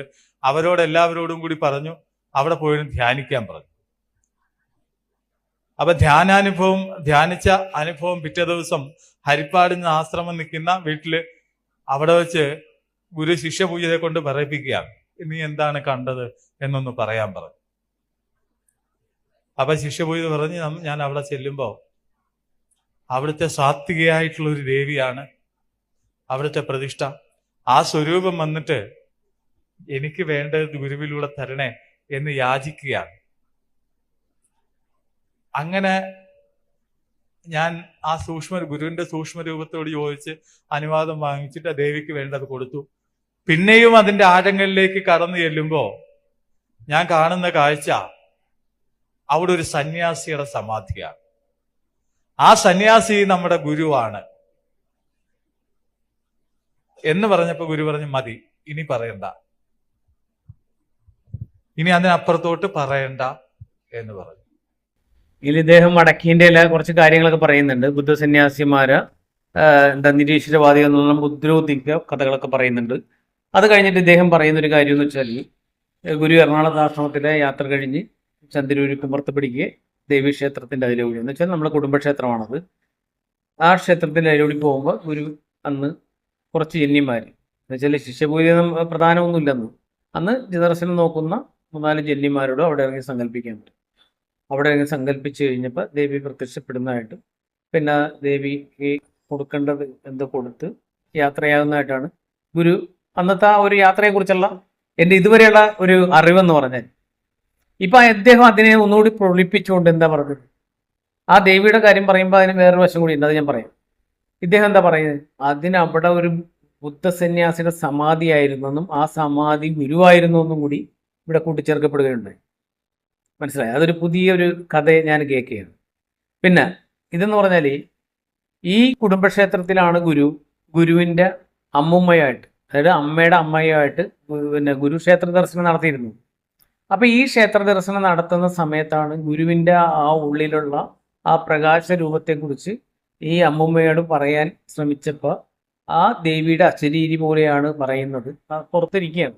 പറയാണ്, ഇവരോട് ഇത് പറയരുത്, ഇവർ മുട്ടാളന്മാരാണ്, ഇവർക്കിത് ആത്മീയതയെക്കുറിച്ച് അറിയില്ല, ഭക്തി കുറവാണെന്നുള്ള രീതിയിൽ ഗുരു പറയുന്നത്. ഗുരുവിനോട് ആ ദേവിയാണ് പറയുന്നത്. മനസ്സിലായി? ഗുരുവാണികൾ ശ്രമിച്ചാൽ നമുക്ക് മനസ്സിലാവും. ഇദ്ദേഹം പറയുന്ന കള്ളങ്ങൾ പോലെയല്ല. ഗുരുവാണികൾ നമ്മുടെ ചരിത്രത്തിന് അത് വളരെ പവിത്രമായ പരിശുദ്ധമായ ഗുരുവാണികൾ ഗുരുധർമ്മ സംരക്ഷണ സംഘം ഇറക്കുന്നതെന്ന് പറഞ്ഞാൽ ഇതേപോലെ കള്ളക്കഥകൾ പൊളിക്കാൻ വേണ്ടിയാണ്. ഗുരു പറയാത്ത കാര്യങ്ങൾ പറഞ്ഞെന്നും പറഞ്ഞ കാര്യങ്ങൾ പറഞ്ഞില്ല എന്നും പറയുന്നതാണ് ഇവരുടെ രീതി. അത് യഥാർത്ഥ ഗുരുവാണികൾ ഇവർ ഇറക്കാത്തതും എഡിറ്റഡ് വെർഷനാണ് ഇറക്കുന്നത്. ഇവർക്ക് വേണ്ടത് മാത്രം സഖ്യ എടുത്തിട്ട് അത് ഇവർക്ക് ദോഷകരമാകുന്ന എല്ലാം ഇവർ കളയും. പക്ഷെ ഗുരുധർമ്മ സംരക്ഷണ സംഘം ഈ പറയുന്ന ഗുരുവാണി, ഗുരു എന്തൊക്കെ പറഞ്ഞിട്ടുണ്ടോ അതെല്ലാം രേഖപ്പെടുത്തി വരും തലമുറക്ക് കൊടുക്കുന്നതിന് വേണ്ടിയുള്ള പ്രക്രിയയാണ് നടന്നുകൊണ്ടിരിക്കുന്നത്. ഗുരുവാണി വോളിയം 1, വോളിയം 2, ഇനി അത് എത്ര ഘട്ടങ്ങൾ ഇറക്കാൻ പറ്റും അതെല്ലാം ഇറക്കും. അതിൻ്റെ ഒറിജിനൽ വോയിസുകളും ഒറിജിനൽ ടെസ്റ്റുകളും ആ പിന്നെ ബുക്കിലെ QR കോഡ് സ്കാൻ ചെയ്ത് കഴിഞ്ഞാൽ ഗുരുവാണി ഏതൊക്കെയാണോ യൂട്യൂബിൽ അപ്ലോഡ് ചെയ്തിരിക്കുന്ന ആ ഗുരുവാണി നമുക്ക് കേൾക്കുകയും അത് വായിക്കുകയും ചെയ്യും. ഒരക്ഷരം പോലും തെറ്റാതെ ആണ്, അതിൻ്റെ കഠിന പ്രയത്നം കൊണ്ടാണ് അത് എഴുതപ്പെട്ടിരിക്കുന്നത്. അല്ല ഇദ്ദേഹം പറയും പോലെ കള്ളങ്ങളെ ഗുരു പറഞ്ഞു എന്ന് പറഞ്ഞു ഒരുപാട് കള്ളങ്ങൾ ഇവർ ഗുരു പറയാത്ത കാര്യങ്ങൾ ഒരുപാട് കൂട്ടിച്ചേർത്തിട്ട്, അപ്പൊ ഇതിന്റെ അവസാനം പറഞ്ഞു വെക്കുന്നത് ഇതാണ്. പക്ഷേ ഇങ്ങനെ ഒരു ചരിത്രം കള്ളമാണ്. കാരണം ഈ പറയുന്ന ശിഷ്യഭൂതി എന്ന് അവതരിച്ചേക്കുന്ന ആ ജന്മിക്കും അവിടെ മറ്റുള്ള ജന്മിമാർക്കും ഈ ജന്മിക്ക് ഒരു പ്രിവിലേജും ഇല്ലായിരുന്നു. പ്രിവിലേജിന് വേണ്ടി ആ ജന്മിയുടെ അച്ഛൻ കുറെ ശ്രമിച്ചിരുന്നു പണ്ട്. അതുകൊണ്ടാണ് ആ പ്രിവിലേജ് കിട്ടാത്തത് കൊണ്ടാണ് അദ്ദേഹം എന്ത് ചെയ്ത് നിയമസഭയിൽ പോലും അവിടെ സബ്മിഷൻ ഉന്നയിച്ചത്. എൻ്റെ മകളെ അവിടെ തടവിൽ പാർപ്പിച്ചിരിക്കുകയാണ്. അത് പിന്നീട് ഈ ജന്നി പോകാത്തത് കൊണ്ട് എന്ത് പറ്റി? ഗുരുവിന് ഈ ജന്നിയെ കൊണ്ടൊരു ബാധ്യതയും മാറി. യഥാർത്ഥത്തിൽ സംഭവിച്ചതാണ്. അവസാന നിമിഷമായപ്പോൾ എന്ന് പറഞ്ഞാൽ ഇവരോട് പോകാൻ പറഞ്ഞിട്ട് ഇവർ പോയില്ല.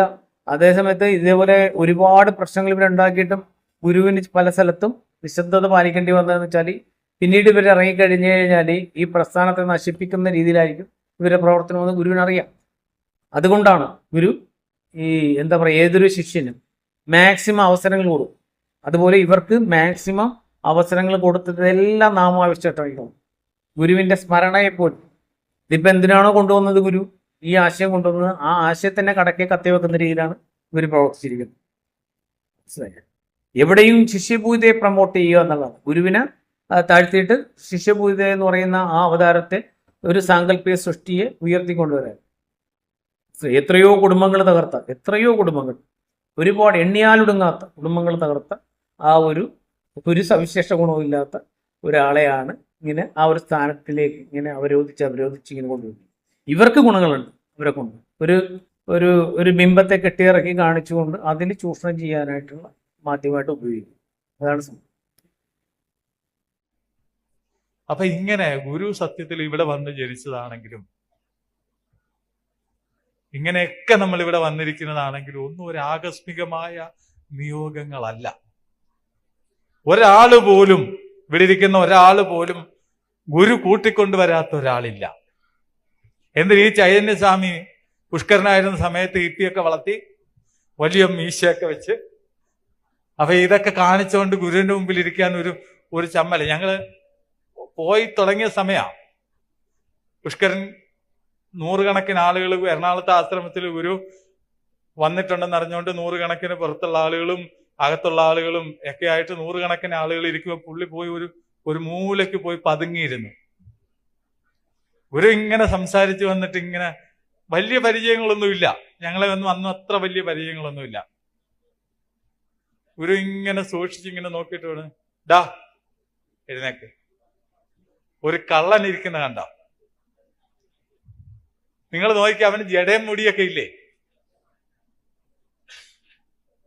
അപ്പൊ എല്ലാരും നോക്കി, ജടയും മുടിയൊന്നുമില്ല. എടാ എനിക്ക് കാണാം അവന് ജടയും മുടിയൊക്കെ ഉണ്ട്.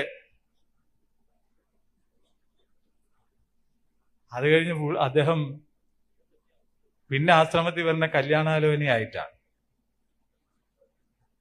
അപ്പൊ ഗുരു പറഞ്ഞു 12 കുംഭം എടുക്കുക, അത് കഴിയുമ്പോൾ നടക്കുമെന്ന് പറഞ്ഞു. 12 കുംഭം എടുത്തതിന്റെ പ്രതിരൂപമാണ് ഇപ്പൊ ഇരിക്കുന്നത്. ഇത് ഞാൻ പറഞ്ഞ അതല്ല, അതുകൊണ്ട് ഞാൻ പറഞ്ഞല്ല, ഈ ഒരു സംഭവം കൊണ്ട് പറയുന്നതല്ല. ഇതൊക്കെ നമ്മുടെ തിരക്കഥ നേരത്തെ എഴുതി വെച്ചിട്ടുണ്ട്. ഈ മണ്ണില് ഒരു ഉച്ച സമയത്ത് കാർലോസ് ഗുസ്മാൻ ഇവിടെ വന്നു. കാർലോസ് ഗുസ്മാൻ ഞാൻ നോക്കുമ്പോഴത്തേക്ക് ഷാള് ഊരിയിട്ട് ഈ മണ്ണെല്ലാം കൂടെ മണ്ണ് കിടന്നുകൊണ്ട് വാരി കൂട്ടുകയാണ് ഈ ഷാളിനകത്തോട്ട്. അപ്പൊ ഞാൻ ചോദിച്ചു, what is this? It is lightning soil. മിന്നൽ പിണര് പോലുള്ള മണ്ണാണെന്ന് വാരിക്കൂട്ടി പുള്ളിയാൻ കൊണ്ടുപോയി, മെക്സിക്കോയിൽ കൊണ്ടുപോയി. മിന്നൽ പിണര് പോലുള്ള പ്രകാശമുള്ള മണ്ണ്. ഈ മണ്ണി ചവിട്ടാൻ ഈ കോടാനുകോടി ജനങ്ങൾ ഈ ലോകത്തിലുള്ള സ്ഥലത്ത് നമുക്കൊരു ഭാഗ്യം കിട്ടിയെങ്കിലേ നമ്മളെയൊക്കെ ഗുരു കൂട്ടിക്കൊണ്ടുവന്നതാണ്. അങ്ങനെയുള്ള ഒരു മണ്ണിൽ നിന്ന് ഗുരുവിന്റെ ജനനം എന്തുകൊണ്ടാണ് ഇവിടെ നടന്നത്? ഇതിന്റെ തിരുത്ത് ഇവിടുന്ന് തുടങ്ങി. ഇദ്ദേഹം ഇപ്പൊ പറഞ്ഞതിലെന്ന് പറഞ്ഞാൽ നമ്മളെല്ലാം വന്നിരിക്കുന്നത് ആകസ്മികമല്ല, നമ്മളെല്ലാം ഒരു തിരക്കഥയുടെ ഭാഗമാണല്ല. എന്താ പറയുക, ഗുരുവിൻ്റെ എന്ന് വെച്ചാൽ നമ്മുടെ തിരക്കഥ നേരത്തെ എഴുതി വെച്ചിരിക്കുകയാണ്. ഗുരുവിനുമായിട്ട് ബന്ധമുള്ള എല്ലാവരും ഗുരുവിൻ്റെ അടുത്ത് എത്തിച്ചേരും. അത് ഗുരു പറഞ്ഞിട്ടുള്ള കാര്യം. പൂർവ്വജന്മ ബന്ധമുള്ള എല്ലാവരും ഗുരുവിൻ്റെ അടുത്ത് എത്തി വരും. ഒരു കാരണമില്ലാതെ ഒരാൾക്കും ഗുരുവിനെ കഴിഞ്ഞ് കാണാനോ ഈ ആശ്രമത്തിൽ എത്തിച്ചേരാനോ കഴിഞ്ഞിട്ടില്ലെന്ന് ഗുരു പറഞ്ഞിട്ടുള്ളതാണ്. പക്ഷേ അങ്ങനെ എത്തിച്ചേർന്നവർ എത്രമാത്രം ഇവർ ഉപദ്രവിച്ചിട്ടുണ്ടെന്നും കൂടി ഇവർ ചിന്തിക്കണം. തല്ലി ഓടിച്ചിട്ടുണ്ടെന്നുള്ള ചിന്തിക്കണം. ഒരുപാട് പേരെ അപായപ്പെടുത്തിയിട്ടുണ്ടെന്നുള്ള ചിന്തിക്കണം. ഈ പറയുന്ന സാത്യഭാവം അല്ല ഇവരുടെ, മൃഗീയ ഭാവം ഇവർക്കുണ്ട്. ഇവരങ്ങനെ ഒട്ടനവധി ആൾക്കാരെ തല്ലി ഓടിച്ചിട്ടുണ്ട്. റെബേക്ക രഞ്ജിത്ത് എന്നൊക്കെ പറഞ്ഞ അവരുടെ വീട് അടിച്ചു പൊളിച്ചിട്ട് ഞാൻ കണ്ടതാണ്. വിനായകൻ സാറിന് തല്ലി ഓടിച്ചത്, അദ്ദേഹത്തിന്റെ വീടൊക്കെ അടിച്ചു പൊളിച്ചത് കണ്ടതാണ്. സ്വന്തം സ്വാർത്ഥ താല്പര്യത്തിന് വേണ്ടിയാണ് ഇവർ ഇതെല്ലാം ചെയ്തതും ചെയ്യിച്ചതും. ആദ്യം കുറെ ആൾക്കാരെ ഇവരെ കൂടെ കൂട്ടിയിട്ട് അതിൽ ഒരാളെ വേട്ടയാടി. അത് കഴിഞ്ഞ് ആ വേട്ടയാടപ്പെടുന്ന ആളെ മാത്രം തിരഞ്ഞു പിടിച്ച് ഓരോ പ്രയോറിറ്റി അനുസരിച്ച് ഒട്ടനവധി ആൾക്കാർ, പേരെടുത്ത് പറയാനാണെങ്കിൽ ഒരുപാടുണ്ട്, ഇപ്പോഴും മൃഗീയ യാതനകൾ അനുഭവിച്ച് ഈ അനിൽ ചേർത്തലിനെ പുറത്താക്കാനായിട്ട് അന്ന് മീറ്റിംഗ് കൂടിയ ആൾക്കാർ അവരെ ഓരോ കുടുംബത്തെയും എടുത്തെടുത്ത് ഉപദ്രവിച്ച് നശിപ്പിച്ചുകൊണ്ടിരിക്കുക. എന്നിട്ടാണ് ഈ വേദാന്തം പറയുന്നത്. പിന്നെ കാർലോസ് ഗുസ്മാനെ ആ മണ്ണിന്റെ പ്രകാശം കാർലോസ് ഗുസ്മാന് മനസ്സിലായി. എന്നിട്ടും അനിൽ ചേർത്തൽ എന്ന് പറയുന്ന മണ്ടന് മനസ്സിലായില്ലെന്ന് പറഞ്ഞാൽ, പ്രകാശം മിന്നൽ പിണർ പോലെയുള്ള പ്രകാശങ്ങളാണ് ആ മണ്ണിലുള്ളതെന്ന് പറയുമ്പോൾ അദ്ദേഹത്തിന് അത്രയും കാണാനുള്ള കാഴ്ചപ്പാടുണ്ടായിരുന്നു, കഴിവുണ്ടായിരുന്നു. അദ്ദേഹം പറയുന്നുണ്ട് അവിടെ പൈശാചികമാണ്, ആൾക്കാരെ ചവിട്ടിത്താത്തിയ രോദനങ്ങൾ, പിതൃക്കളുടെ കരച്ചിലുകൾ, അങ്ങനെയാണ് ഇവർ കേട്ടിട്ടുണ്ടെന്ന് പറയും. ഓരോരുത്തർക്കും ഓരോ കർമ്മത്തിനനുസരിച്ച് വാസനക്കനുസരിച്ചുള്ള കാഴ്ചകൾ കാണാൻ പറ്റുള്ളൂ. ഇവരുടെയൊക്കെ മാനസികാവസ്ഥ അങ്ങനെയുള്ള ആത്മാക്കളുമായിട്ടുള്ള സംവേദം കാരണമാണ് അതൊക്കെ കാണാൻ പറ്റും, ഇല്ലേ? അതേസമയത്ത് നന്മ കാണാൻ കഴിവുള്ളവരുടെ ആ മണ്ണിന്റെ പ്രത്യേകത അവർ തിരിച്ചറിഞ്ഞു. മെക്സിക്കോ ഉള്ള കാർലോസ് ഗുസ്മാന് വേണ്ടി വന്നു ഇദ്ദേഹത്തിന് പറഞ്ഞ് മനസ്സിലാക്കാനായിട്ട്, ഇല്ലേ? അങ്ങനെയുള്ള ഒരു മണ്ണിൽ നിന്ന് ഗുരുവിന്റെ ജനനം എന്തുകൊണ്ടാണ് ഇവിടെ നടന്നത്? ഇതിന്റെ തിരുത്ത് ഇവിടുന്ന് തുടങ്ങി. അതുപോലെ ഞാൻ ചോദിച്ചു, ഗുരുവെ, ശിഷ്യപോയി ചോദിച്ചു, ഗുരുവെ, എന്തുകൊണ്ടാണ് ഗുരുവിന്റെ കർമ്മഭൂമിയായിട്ട് ഈ പോത്തൻകോട് തിരഞ്ഞെടുത്തത്? അപ്പൊ ശിഷ്യപോയിത പറഞ്ഞെന്ന് പറയുമ്പോഴത്തേക്ക് ബുദ്ധസന്യാസിമാരിൽ ബുദ്ധശിഷ്യരിൽ ബുദ്ധശിഷ്യരിൽ ഒരാളായിട്ട് ഗുരുവിന്റെ ഏറ്റവും വലിയൊരു ജനനം ഉണ്ടായിരുന്നു. ആ ശിഷ്യൻ സമാധിയായ സ്ഥലമാണ്, അതായത് നമ്മുടെ ഗുരു തന്നെ, നമ്മുടെ പർണശാല നിൽക്കുന്ന സ്ഥലം. അപ്പൊ ഞാൻ ചോദിച്ചു, ഗുരു ശിശുപോയി ചോദിച്ചു, ഗുരു ബുദ്ധനായിരുന്നു? അവനോട് ചോദിച്ചു, അതറിഞ്ഞൂടെ? അപ്പൊ ഈ ഓരോ ആചാര്യന്മാരും വന്നിരിക്കുന്ന സമയത്ത് അവരുടെയൊക്കെ കൂടെ കൂടിയിട്ടുള്ള, ഗുരുവായിട്ട് വന്നിട്ടുള്ള സമയത്ത് അവരുടെയൊക്കെ കൂടെ കൂടിയിട്ടുള്ള ഓരോരുത്തരും ഓരോ രക്തബന്ധത്തിന്റെ ഓരോ കണ്ണികളും മാത്രമാണ് ഇവിടെ ഇപ്പൊ ഇന്നിരിക്കുന്നത്. നമ്മളിതിന്റെ അവകാശികളാണ്. ഈ ഭാഗത്തിൽ എനിക്ക് ഇദ്ദേഹത്തോട് പറയാനുള്ളത്, ഇവർ ബ്രഹ്മശ്രീ കരുണാകര ഗുരുവിനെയാണ് ഗുരുവായിട്ട് കാണുന്നത്, അതാ ശിഷ്യപൂജ എന്ന് പറയുന്ന അമൃതാചാര്യനെയാണെന്നുള്ളത് ഒന്ന് ഉറപ്പിക്കേണ്ടത് ആവശ്യമാണ്. കാരണം ചില സ്ഥലത്ത് ഗുരു എന്ന് പറയും, ചില സ്ഥലത്ത് ശിഷ്യപൂജ എന്ന് പറയും. എന്തിനാ രണ്ട് വാക്ക് ഉപയോഗിക്കുന്നത്? ഇവര് ബ്രഹ്മശ്രീ കരുണാകരനെ മാറ്റിയെടുത്തിട്ട് ഇവരുടെ ആത്മീയ ഗുരുവായിട്ട് ഈ പറയുന്ന അമൃതാചാര്യനെ ദത്തെടുക്കാൻ പാടില്ല. യാതൊരു കുഴപ്പമില്ല. കാരണം ഇവരുടേതായ ആശ്രമങ്ങളുണ്ട്, അവിടെ പോയിട്ട് അവിടെ ഇവർക്ക് ഇവരുടേതായ ഒരു ആശ്രമം കെട്ടി താമസിക്കാൻ, അല്ല ആശ്രമം കെട്ടി താമസിക്കുന്നതില്ല, ഗുരുവിന്റെ വീടെന്നും പറഞ്ഞ് അവർ കെട്ടിവെച്ചിട്ടുണ്ട് രാമക്കും വീട്ടിൽ. അവിടെ പോയി താമസിക്കാൻ പാടില്ല. എന്തിനീ കോമാളി വേഷം കെട്ടണം, അല്ലേ?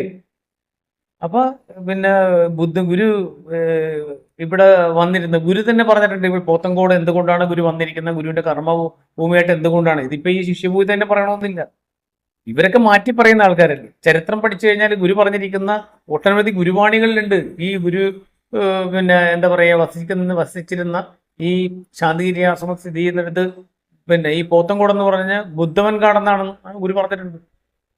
മനസ്സിലായി? ബുദ്ധന്മാർ തപസ്സിരുന്ന സ്ഥലമാണെന്ന് പറഞ്ഞിട്ടുണ്ട്. അങ്ങനെ ഒരുപാട് കാര്യങ്ങൾ ഗുരു പറഞ്ഞിട്ടുണ്ട്. അത് ഗുരുവാണികളിലുണ്ട്. ഇദ്ദേഹം ഇദ്ദേഹത്തിന്റെ ശിഷ്യപൂജ പറഞ്ഞ് പഠിപ്പിക്കേണ്ട കാര്യമൊന്നുമില്ല. ഗുരു പറഞ്ഞത് നമുക്ക് ലൈവായിട്ട് കേൾക്കാനുള്ള, ഇപ്പം എന്തിനാണ് ഇവരുടെ വായിൽ നിന്ന് കേട്ട് പഠിക്കേണ്ട കാര്യമില്ല. ഉണ്ടോ? ഇവരെന്ന് പറഞ്ഞാൽ ഈ സത്യത്തെ വളച്ചൊടിച്ച് മിഥ്യയും കൂടി കൂട്ടിക്കലർന്ന് ഒരു അസത്യത്തെ സത്യമാക്കി മാറ്റാനുള്ള ഒരു വ്യഗ്രതയിലാണ്. അത് നമുക്ക് പഠിച്ചു കഴിഞ്ഞാൽ മനസ്സിലാവും.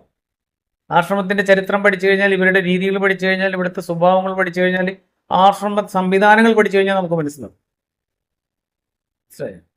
സ്വാർത്ഥ താല്പര്യപരമായിട്ട് ഗുരുവിന്റെ ആശയത്തെയും ഗുരുവിന്റെ ആ ആഗ്രഹങ്ങളെയും ഇഷ്ടങ്ങളെയും ആ ഒരു സങ്കല്പങ്ങളെയും ഒക്കെ മാറ്റിമറിച്ചുകൊണ്ട് പ്രവർത്തിക്കുന്ന ഈ പറയുന്ന പ്രസ്ഥാന വഞ്ചകരാണ് ഇവരെല്ലാം. ഈ പാടമല്ല, ഇപ്പൊ അവിടെ നിലമാണ്, റോഡാണ്. ഈ പാടത്ത് അന്ന് ഈ വീട് ഒരു പന്നി വളർത്തൽ കേന്ദ്രം കൂടാണ്. അഗസ്ത്യൻ കുഞ്ഞ് എന്റെ വീട് എന്ന് പറയുമ്പോൾ ഒരു പന്നി വളർത്തൽ, ഇങ്ങോട്ടങ്ങ് വരാൻ പറ്റില്ല, ഭയങ്കര ദുർഗന്ധമാണ്. ഈ പന്നിയുടെ വേസ്റ്റ് കാഷ്ടം എല്ലാം കൂടെ ഒഴുക്കുന്നത് ആ പാടത്താണ്. ആ പാടത്തേക്ക് ഒഴുക്കുന്ന അവിടെ ഇങ്ങോട്ട് നമ്മുടെ ജന്മഗൃഹത്തിലേക്ക് വരാൻ ഒരു വഴിയില്ല. ഗുരുവിന്റെ ആദ്യത്തെ വരവേൽപ്പിന് നമ്മൾ ഈ ചന്ദ്രയുടെ സ്കൂളിൽ നിന്ന് ബെഞ്ച് കൊണ്ടുവന്നിട്ട് തട്ട് കെട്ടിയാണ് ഗുരുവിനെ അതിലൂടെ നടത്തിക്കൊണ്ടുവരുന്നത്. അപ്പൊ പിന്നീട് ജന്മഗൃഹം കാണണമെന്നും ആർക്കെങ്കിലും തോന്നിയാൽ ഈ പന്നിക്കാഷ്ടത്തിനകത്തൂടെ വേണം വരാൻ. അങ്ങനെ നമ്മളെല്ലാവരും കൂടെ സ്നേഹാത്മസ്വാമി, ജയന്യസ്വാമി, ഗുരുരത്നസ്വാമി, ഇവിടുത്തെ ഇവരൊക്കെ പയ്യന്മാരാണ്. ഈ ഗുരുസ്വാമിയും ബാച്ചൊക്കെ പയ്യന്മാരാണ്. എല്ലാവരും കൂടെ തീരുമാനം, വേറെ എങ്ങൊന്നും മണ്ണ് കൊണ്ടുവരാനൊന്നും പറ്റൂല. കാരണം ഇങ്ങോട്ടെങ്ങും വണ്ടി വരത്തില്ല, ഇങ്ങോട്ട് വള്ളവും വരൂല. ആ കായലിലെ വെള്ളം വരുള്ളൂ മണ്ണിനാണെങ്കിൽ. അപ്പൊ ഈ കണ്ടത്തിൽ നിന്നിന്റെ ഒരു ഭാഗം കുത്തി മണ്ണെടുത്ത് ഒരു ചിറയുണ്ടാക്കി അതിനകത്ത് പങ്കെടുത്ത് ഒരുപാട് പേര് ഇവിടെ ഇരിപ്പുണ്ട്. ഒരു ചിറയുണ്ടാക്കി, അതായത് ആഞ്ഞ് പിക്കാസ് വെച്ച് കുത്തുമ്പോ പൊക്കനെ വെള്ളം മുഖത്തേക്കാണ് വീഴുന്നത്. ഇങ്ങനെ തുപ്പും. ഈ സ്നേഹാത്മസ്വാമിയും ഗുരുസ്വാമിയൊക്കെ വായിക്കാത്തേക്ക് വീഴുന്നത് ഈ പന്നികാഷ്ടമാണ്. അപ്പൊ അന്ന് ചില ആളുകൾക്ക് ഒരു കുശുമ്പ് തോന്നിയിട്ട്, ഞാൻ തുറന്നു പറയുക, ചില ആളുകൾക്ക് ഒരു കുശുമ്പ് തോന്നിയിട്ട് ഗുരുവിന്റെ അടുത്ത് ചെന്നിട്ട് പറഞ്ഞു, ഗുരുവേ, അവര് ചോദിക്കാതെയും പറയാതെ അവിടെ വഴി ഉണ്ടാക്കാൻ വേണ്ടി വെട്ടിക്കൂട്ടുകയാണ്. ഉള്ള പിള്ളേരെയൊക്കെ കൂടെ അനിൽ വന്നിട്ട് വിളിച്ചു കൂട്ടി അവിടെ ചെയ്തുകൊണ്ടിരിക്കുകയാണ്. ഗുരു മിണ്ടാതിരുന്നു. എടാ, അവരത് ചെയ്യട്ടെ. ഗുരു പറഞ്ഞ വാക്കാണ്, നമ്മൾ ഓർത്തു നോക്കണം. അവരതിന്റെ അവകാശികളാണ്. ഇന്ന് അവരതിന്റെ അവകാശികളാണെങ്കിൽ നാളെ അവർ പ്രസ്ഥാനത്തിന്റെ അധികാരികളായിട്ട് തിരിച്ചു വരുമെന്ന് പറഞ്ഞു. നോക്ക്, ശാന്തിഗിരി ആശ്രമത്തിന്റെ അധികാരികളാണ്. പ്രസിഡന്റും സെക്രട്ടറിയും സകല മുൻനിരയിൽ നിൽക്കുന്ന അന്ന് ഈ പന്നിക്കാഷ്ടത്തിൽ കിടന്ന് വെട്ടിയ കുഞ്ഞുങ്ങളാണ്. അതാണ് ഗുരുവിന്റെ നിയമം. നമ്മുടെ ഓരോരുത്തരുടെയും ജീവിതത്തിന്റെ പിന്നില് ഗുരു നേരത്തെ തിരക്കഥ കൊടുത്തു വെച്ചിട്ടുണ്ട്. അപ്പൊ ഇതിൽ ഇദ്ദേഹം പറഞ്ഞു വെക്കുന്നതെന്ന് പറഞ്ഞാല്, ഗുരു അവിടെ വന്നപ്പോ ചന്ദ്ര സ്കൂളിൽ നിന്നാണ് അവിടെ നിന്ന് ബെഞ്ച് കൊണ്ടുവന്നതെന്ന് പറയും. ഇദ്ദേഹം പറയുന്നതിൽ കുറച്ച് സത്യമുണ്ട്. കാരണം വെച്ചാല് അന്ന് റോഡ് പകുതി വരെ ഉള്ളു. ചന്ദ്രൂർ മറ്റേ മെയിൻ റോഡിൽ നിന്ന് ഉള്ളിലേക്ക് വരുമ്പോൾ പകുതി വരെ റോഡുണ്ട്. അത് കഴിഞ്ഞ് ഗുരുവിന്റെ ആ വരവേൽപ്പിന് ആദ്യമായിട്ടല്ല ഗുരു അവിടെ വരുന്നു. ആദ്യത്തെ വരവേൽപ്പ് എന്ന് പറയാനായിട്ട് ഗുരു ഒട്ടനവധി പ്രാവശ്യം ശിവഗിരി നിന്നപ്പോൾ തന്നെ വന്നിട്ടുണ്ട്. ഗുരു അമ്മാവനെ അമ്മായിനെ ഒക്കെ കണ്ടു പോയിട്ടുണ്ട്, കുടുംബാംഗങ്ങളെയൊക്കെ കണ്ടിട്ടുണ്ട്. ഗുരു പലയിടത്തും സഞ്ചരിച്ചിട്ടുണ്ട്. അപ്പൊ പല പ്രാവശ്യം വന്നതിന് ശേഷം ഗുരുവിന് ഔദ്യോഗികപരമായിട്ട് ആലപ്പുഴ ജില്ല ഒരു വരവേൽപ്പായിട്ട് ആദരിക്കുന്നു ആ ഭാഗമാണ്. അത് ഓയിൽ മില്ല് ഉദ്ഘാടനവുമായിട്ട് ബന്ധപ്പെട്ടുള്ള ഒരു വരവായിരുന്നു എന്നാണ് ഞാൻ മനസ്സിലാക്കുന്നത്. അപ്പൊ ആ വരുന്ന വഴിക്കെന്ന് പറഞ്ഞാൽ ഒട്ടനവധി സ്ഥലത്ത് തോടുകൾ ഉണ്ടായിരുന്നു, പാടശേഖരങ്ങൾ ഉണ്ടായിരുന്നു. അങ്ങനെയുള്ള ആ സമയത്ത് ഗുരുവിന് നടന്നു വരാതിരിക്കാൻ വേണ്ടി ഒരു മാരുതി ഒമിനി വരുന്നതിലേക്കായിട്ടുള്ള ഡെസ്കുകൾ, അത് ടാക്സി ഹൗസുകളുണ്ട്. അവിടെ വെയിലിക്കകത്തെന്ന് പറഞ്ഞൊരു ടാക്സി ഹൗസ് ഉണ്ടായിരുന്നു. വേറെ പലയിടത്തു നിന്നും ഈ ഡെസ്കുകൾ അന്നിങ്ങനെ മടക്കുന്ന ടൈപ്പ് ഡെസ്കുകളാണ്. അപ്പോൾ ആ ഡെസ്കുകൾ കൊണ്ടുവന്ന് തട്ടടിച്ച് ആ ഡെസ്കുകൾ നിരത്തി അതിൻ്റെ സെൻറ്ററിൽ കൂടി മറ്റേ കഴകളിട്ടാണ് അവിടെ പാലം പോലെ സെറ്റ് ചെയ്തത് ഈ ഡെസ്ക് വെച്ചിട്ട്. എന്നിട്ട് അതിലൂടെയാണ് ഗുരുവിൻ്റെ ജന്മഗൃഹത്തിൽ എത്തിച്ചത്. അപ്പം അത് കഴിഞ്ഞിട്ടാണ് നമ്മൾ ആ സ്ഥലം കുറച്ച് വാങ്ങിക്കുന്നത്. വാങ്ങിച്ചു കഴിയുമ്പോഴാണ് ഇദ്ദേഹം ഈ പറയുന്ന പന്നിക്കാഷ്ടമൊക്കെയുള്ള ആ പാടമുള്ളത്. പക്ഷെ അതിനൊരു ചരിത്രമാണ്.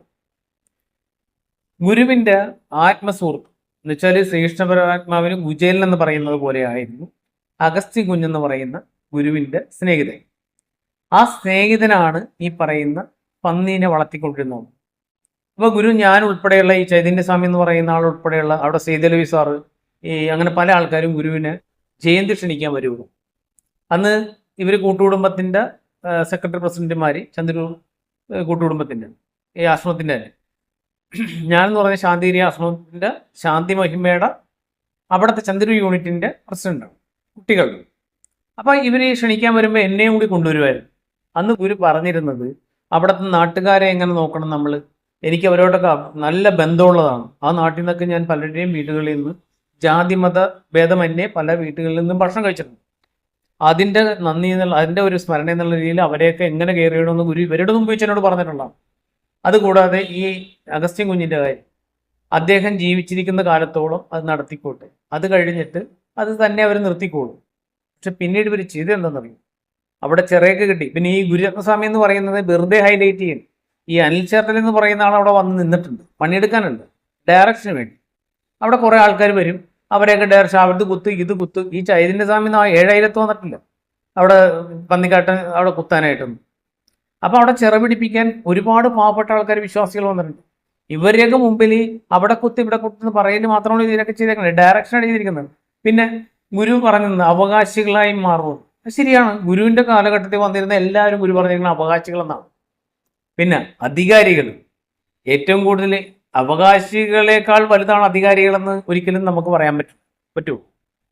അവകാശം എന്ന് പറഞ്ഞാൽ എക്കാലത്തും ഉള്ളതാണ്, ഒരു ആയുഷ്കാലത്തിൽ ഉള്ളതാണ് അവകാശം. അതേസമയത്ത് അധികാരം എന്ന് പറഞ്ഞാൽ നാളെ മാറ്റപ്പെടാം. ഇന്നത്തെ അധികാരം സ്ഥായിയാണെന്ന് ഇവർ വിചാരിക്കണ്ട. ഇത് നാളെ ഇവർ ഈ ഇല്ലീഗൽ ആക്ടിവിറ്റിയിൽ ഉണ്ടാക്കി വെച്ചിരിക്കുന്ന ഈ അധികാരമൊക്കെ എന്ന് പറഞ്ഞാൽ എല്ലാം നിഷ്പ്രഭമാവും. ഇവരെല്ലാം നോർമലായിട്ട് ഇവർക്ക് അധികാരം കിട്ടിയാണെന്ന് ആരും ധരിക്കണ്ട. ഇവരൊക്കെ എന്ന് പറഞ്ഞാൽ ഈ പ്രസ്ഥാനത്തിന് ഏതൊക്കെ രീതിയിലേക്ക് മാറ്റിമറിക്കപ്പെടാൻ പറ്റുമോ അതേ രീതിയിൽ പിടിച്ചു വെച്ചിരിക്കുന്ന അധികാരം ഇല്ലീഗലായിട്ട്. അല്ലാതെ ഇവരൊന്നും യാഥാർത്ഥ അധികാരികളോ അവകാശികളോ ഒന്നുമല്ല. ഗുരു പറഞ്ഞിരിക്കുന്ന ഐഡിയോളജി വെച്ച് ഇവർക്കൊന്നും ഒരു യോഗ്യതയില്ല. ഇവരൊന്നും അല്ല ഇതിൽ വരേണ്ട ആൾക്കാർ. ഇതിന്റെ അധികാര സ്ഥാനത്ത് യോഗ്യതപ്പെട്ട ഒട്ടനവധി ആൾക്കാർ വേറെ ഉണ്ടായിരുന്നു. അവരെയൊക്കെ നശിപ്പിച്ചുകൊണ്ടാണ് ഇവർ ഈ വളഞ്ഞ വഴിയിലൂടെ ഈ അധികാരത്തിൽ എത്തിയെന്ന് അവകാശപ്പെടുന്നത്. മനസ്സിലായോ? അത് നിലനിർത്താൻ വേണ്ടിയാണ് ഈ പറയുന്ന അധികാരവർഗത്തെ രാഷ്ട്രീയക്കാരെ എല്ലാം ഇവരെ കയ്യിലെടുത്ത് സോപ്പിട്ട് പണം കൊടുത്തും പിന്നെ സുഖചികിത്സ കൊടുത്തും ഒരുപാട് ഗ്രാൻറ്റുകളൊക്കെ തട്ടിച്ചു മേടിച്ചു. ഇതൊന്നും എന്താ പറയുക, ഇവരൊന്നും ചെയ്യാത്ത ഇല്ലീഗൽ ആക്ടിവിറ്റിയിലൂടെയാണ് ഇതെല്ലാം സ്വന്തമാക്കുന്നത്. മനസ്സിലായോ? എന്നിട്ട് അതിൻ്റെ പേരിൽ അഹങ്കാരം കൊണ്ട് പറയാണ് ഞങ്ങൾ അവകാശികളായിട്ട് ഗുരു പറഞ്ഞത്. അന്നേ പറഞ്ഞത് ഗുരുവിന്റെ യാതൊരുവിധ അവകാശപരമായ കാര്യങ്ങളും ഗുരു പറഞ്ഞ് ഈ ചാനലിലെ 155, 156 ഗുരുവാണ് ശ്രമിച്ചാൽ തന്നെ അറിയാം ഇവർ ഈ ഇദ്ദേഹമൊക്കെ പറഞ്ഞ പച്ച കള്ളമാണെന്നുള്ളത്. അപ്പൊ അടുത്ത് നമുക്ക് കേൾക്കാം. നമ്മുടെ ഓരോരുത്തരുടെയും ജീവിതത്തിന്റെ പിന്നില് ഗുരു നേരത്തെ തിരക്കഥ കൊടുത്തു വെച്ചിട്ടുണ്ട്. അതിൻ്റെ ഇടയ്ക്ക് കിടന്ന് നമ്മൾ മത്സരിച്ചാല് ആത്മീയതയിലെ ഓട്ടത്തിന്റെ മത്സരം എന്ന് പറയുന്നത് ചാക്രികമാണ്. ചാക്രികം എന്ന് പറഞ്ഞാൽ വട്ടത്തിലേ ഓടാൻ പറ്റുള്ളൂ. ഏറ്റവും മുമ്പേ ഓടണവൻ ഏറ്റവും പുറകെ ഓടണവന്റെ പുറകിലായിരിക്കും. എന്നാലോചിച്ച് നോക്കി, വട്ടത്തിലുള്ള ഒരു ഓട്ടം എന്ന് പറയുമ്പോ ഏറ്റവും മുമ്പേ ഓടണവൻ ഏറ്റവും പുറകിൽ ഓടുന്നവന്റെ പുറകിലേ പോയി നിൽക്കുകയുള്ളൂ. കൂട്ടിമുട്ടും, പുറകിൽ പോയി അവന്റെ മുട്ടിൽ വിട്ടുള്ളൂ. നമുക്ക് മത്സരിക്കണ്ട, ഒന്നിനോടും മത്സരിക്കണ്ട, ആരോടും മത്സരിക്കണ്ട. ഇതിന് കിട്ടിയ ഈ അവകാശത്തിന് നിരന്തരമായി കൃതജ്ഞത അർപ്പിച്ചുകൊണ്ട് നമ്മൾ ജീവിക്കുകയാണെങ്കിൽ ഓരോ പുലരിയും ഗുരുവിനോടൊപ്പം കാണാൻ നമുക്ക് സൗഭാഗ്യം തരുന്നതിന് എഴുന്നേൽക്കുമ്പോൾ നമ്മൾ കൃതജ്ഞതയോടെ പ്രാർത്ഥിച്ചുകൊണ്ട് നന്ദി പറഞ്ഞുകൊണ്ട് ജീവിക്കുകയാണെങ്കിൽ വീണ്ടും വീണ്ടും വീണ്ടും ഗുരു കൃതജ്ഞത അർപ്പിക്കാൻ നമുക്ക് അവസരം തരും. അതിനെല്ലാവർക്കും കഴിയട്ടെ എന്ന് മാത്രം പ്രാർത്ഥിച്ചുകൊണ്ട് എൻ്റെ ഗുരുവിന്റെ തൃപ്പാദങ്ങളിൽ സമസ്തവും സമർപ്പിച്ചുകൊണ്ട് നിർത്തുന്നു. സദ്ഗുരുവേ ശരണം. ഇദ്ദേഹം ഇപ്പൊ പറഞ്ഞത് സത്യം. കാരണം എന്ന് പറയും, വട്ടത്തിലാ ഓടുന്നു.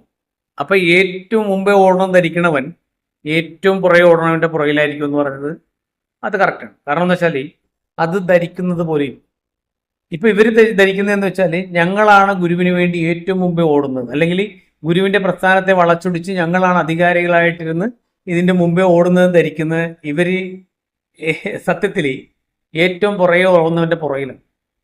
ഗുരുവിനെ മനസ്സിലാക്കി ഗുരുവിന് വേണ്ടി പ്രവർത്തിക്കുന്നവന്റെ ഏറ്റവും പുറകിലെ ആണ് ഇവരിപ്പ സഞ്ചരിച്ചുകൊണ്ട്. അതിന് അധികാരമൊന്നും വേണ്ട. ഗുരു പറഞ്ഞിട്ടുണ്ട്, അധികാരമില്ലാതെ പ്രവർത്തിച്ച് നിങ്ങളുടെ ത്യാഗം കൊണ്ട് പിടിച്ചു പറ്റുക. ആ ത്യാഗമാണ് നിങ്ങളെ രക്ഷിക്കുന്നത്. ആ ത്യാഗമാണ് നിങ്ങളെ രക്ഷിക്കുന്നത്. എന്ന് വെച്ചാൽ ത്യാഗപ്പെട്ട് അധികാരമില്ലാതെ ഗുരുവിനും രാജ്യത്തിനും ലോകത്തിനും ഒക്കെ വേണ്ടി പ്രവർത്തിച്ചു കഴിയുമ്പോൾ നമ്മൾക്കൊരു അവകാശം അത് കിട്ടും. ആ ത്യാഗത്തിലൂടെ കിട്ടുന്ന അവകാശത്തിന് നമ്മുടെ ജീവനിൽ ഈ ഇഹലോകവാസം വിടിഞ്ഞു പോകുമ്പോൾ അതേ ഉണ്ടാവുള്ളൂ. അല്ലാതെ നേടുന്നത്, ഈ ഭൗതികമായി നേടുന്നതെല്ലാം ഈ മണ്ണിൽ ഉപേക്ഷിച്ച് വേണം നമ്മൾ പോകാനായിട്ട്. ആ സത്യം ഇവരെല്ലാം മനസ്സിലാക്കി. അഖണ്ഡ ബ്രഹ്മാണ്ഡ ലോകത്തിനെ കുറിച്ചും ഭൂമിക്കപ്പുറമുള്ളതും പ്രപഞ്ചത്തിനപ്പുറമുള്ള ആകാശം സൗരയൂഹത്തിനും അപ്പുറമുള്ള എല്ലാ കാര്യങ്ങളെ കുറിച്ചും ഇവർ പറയും.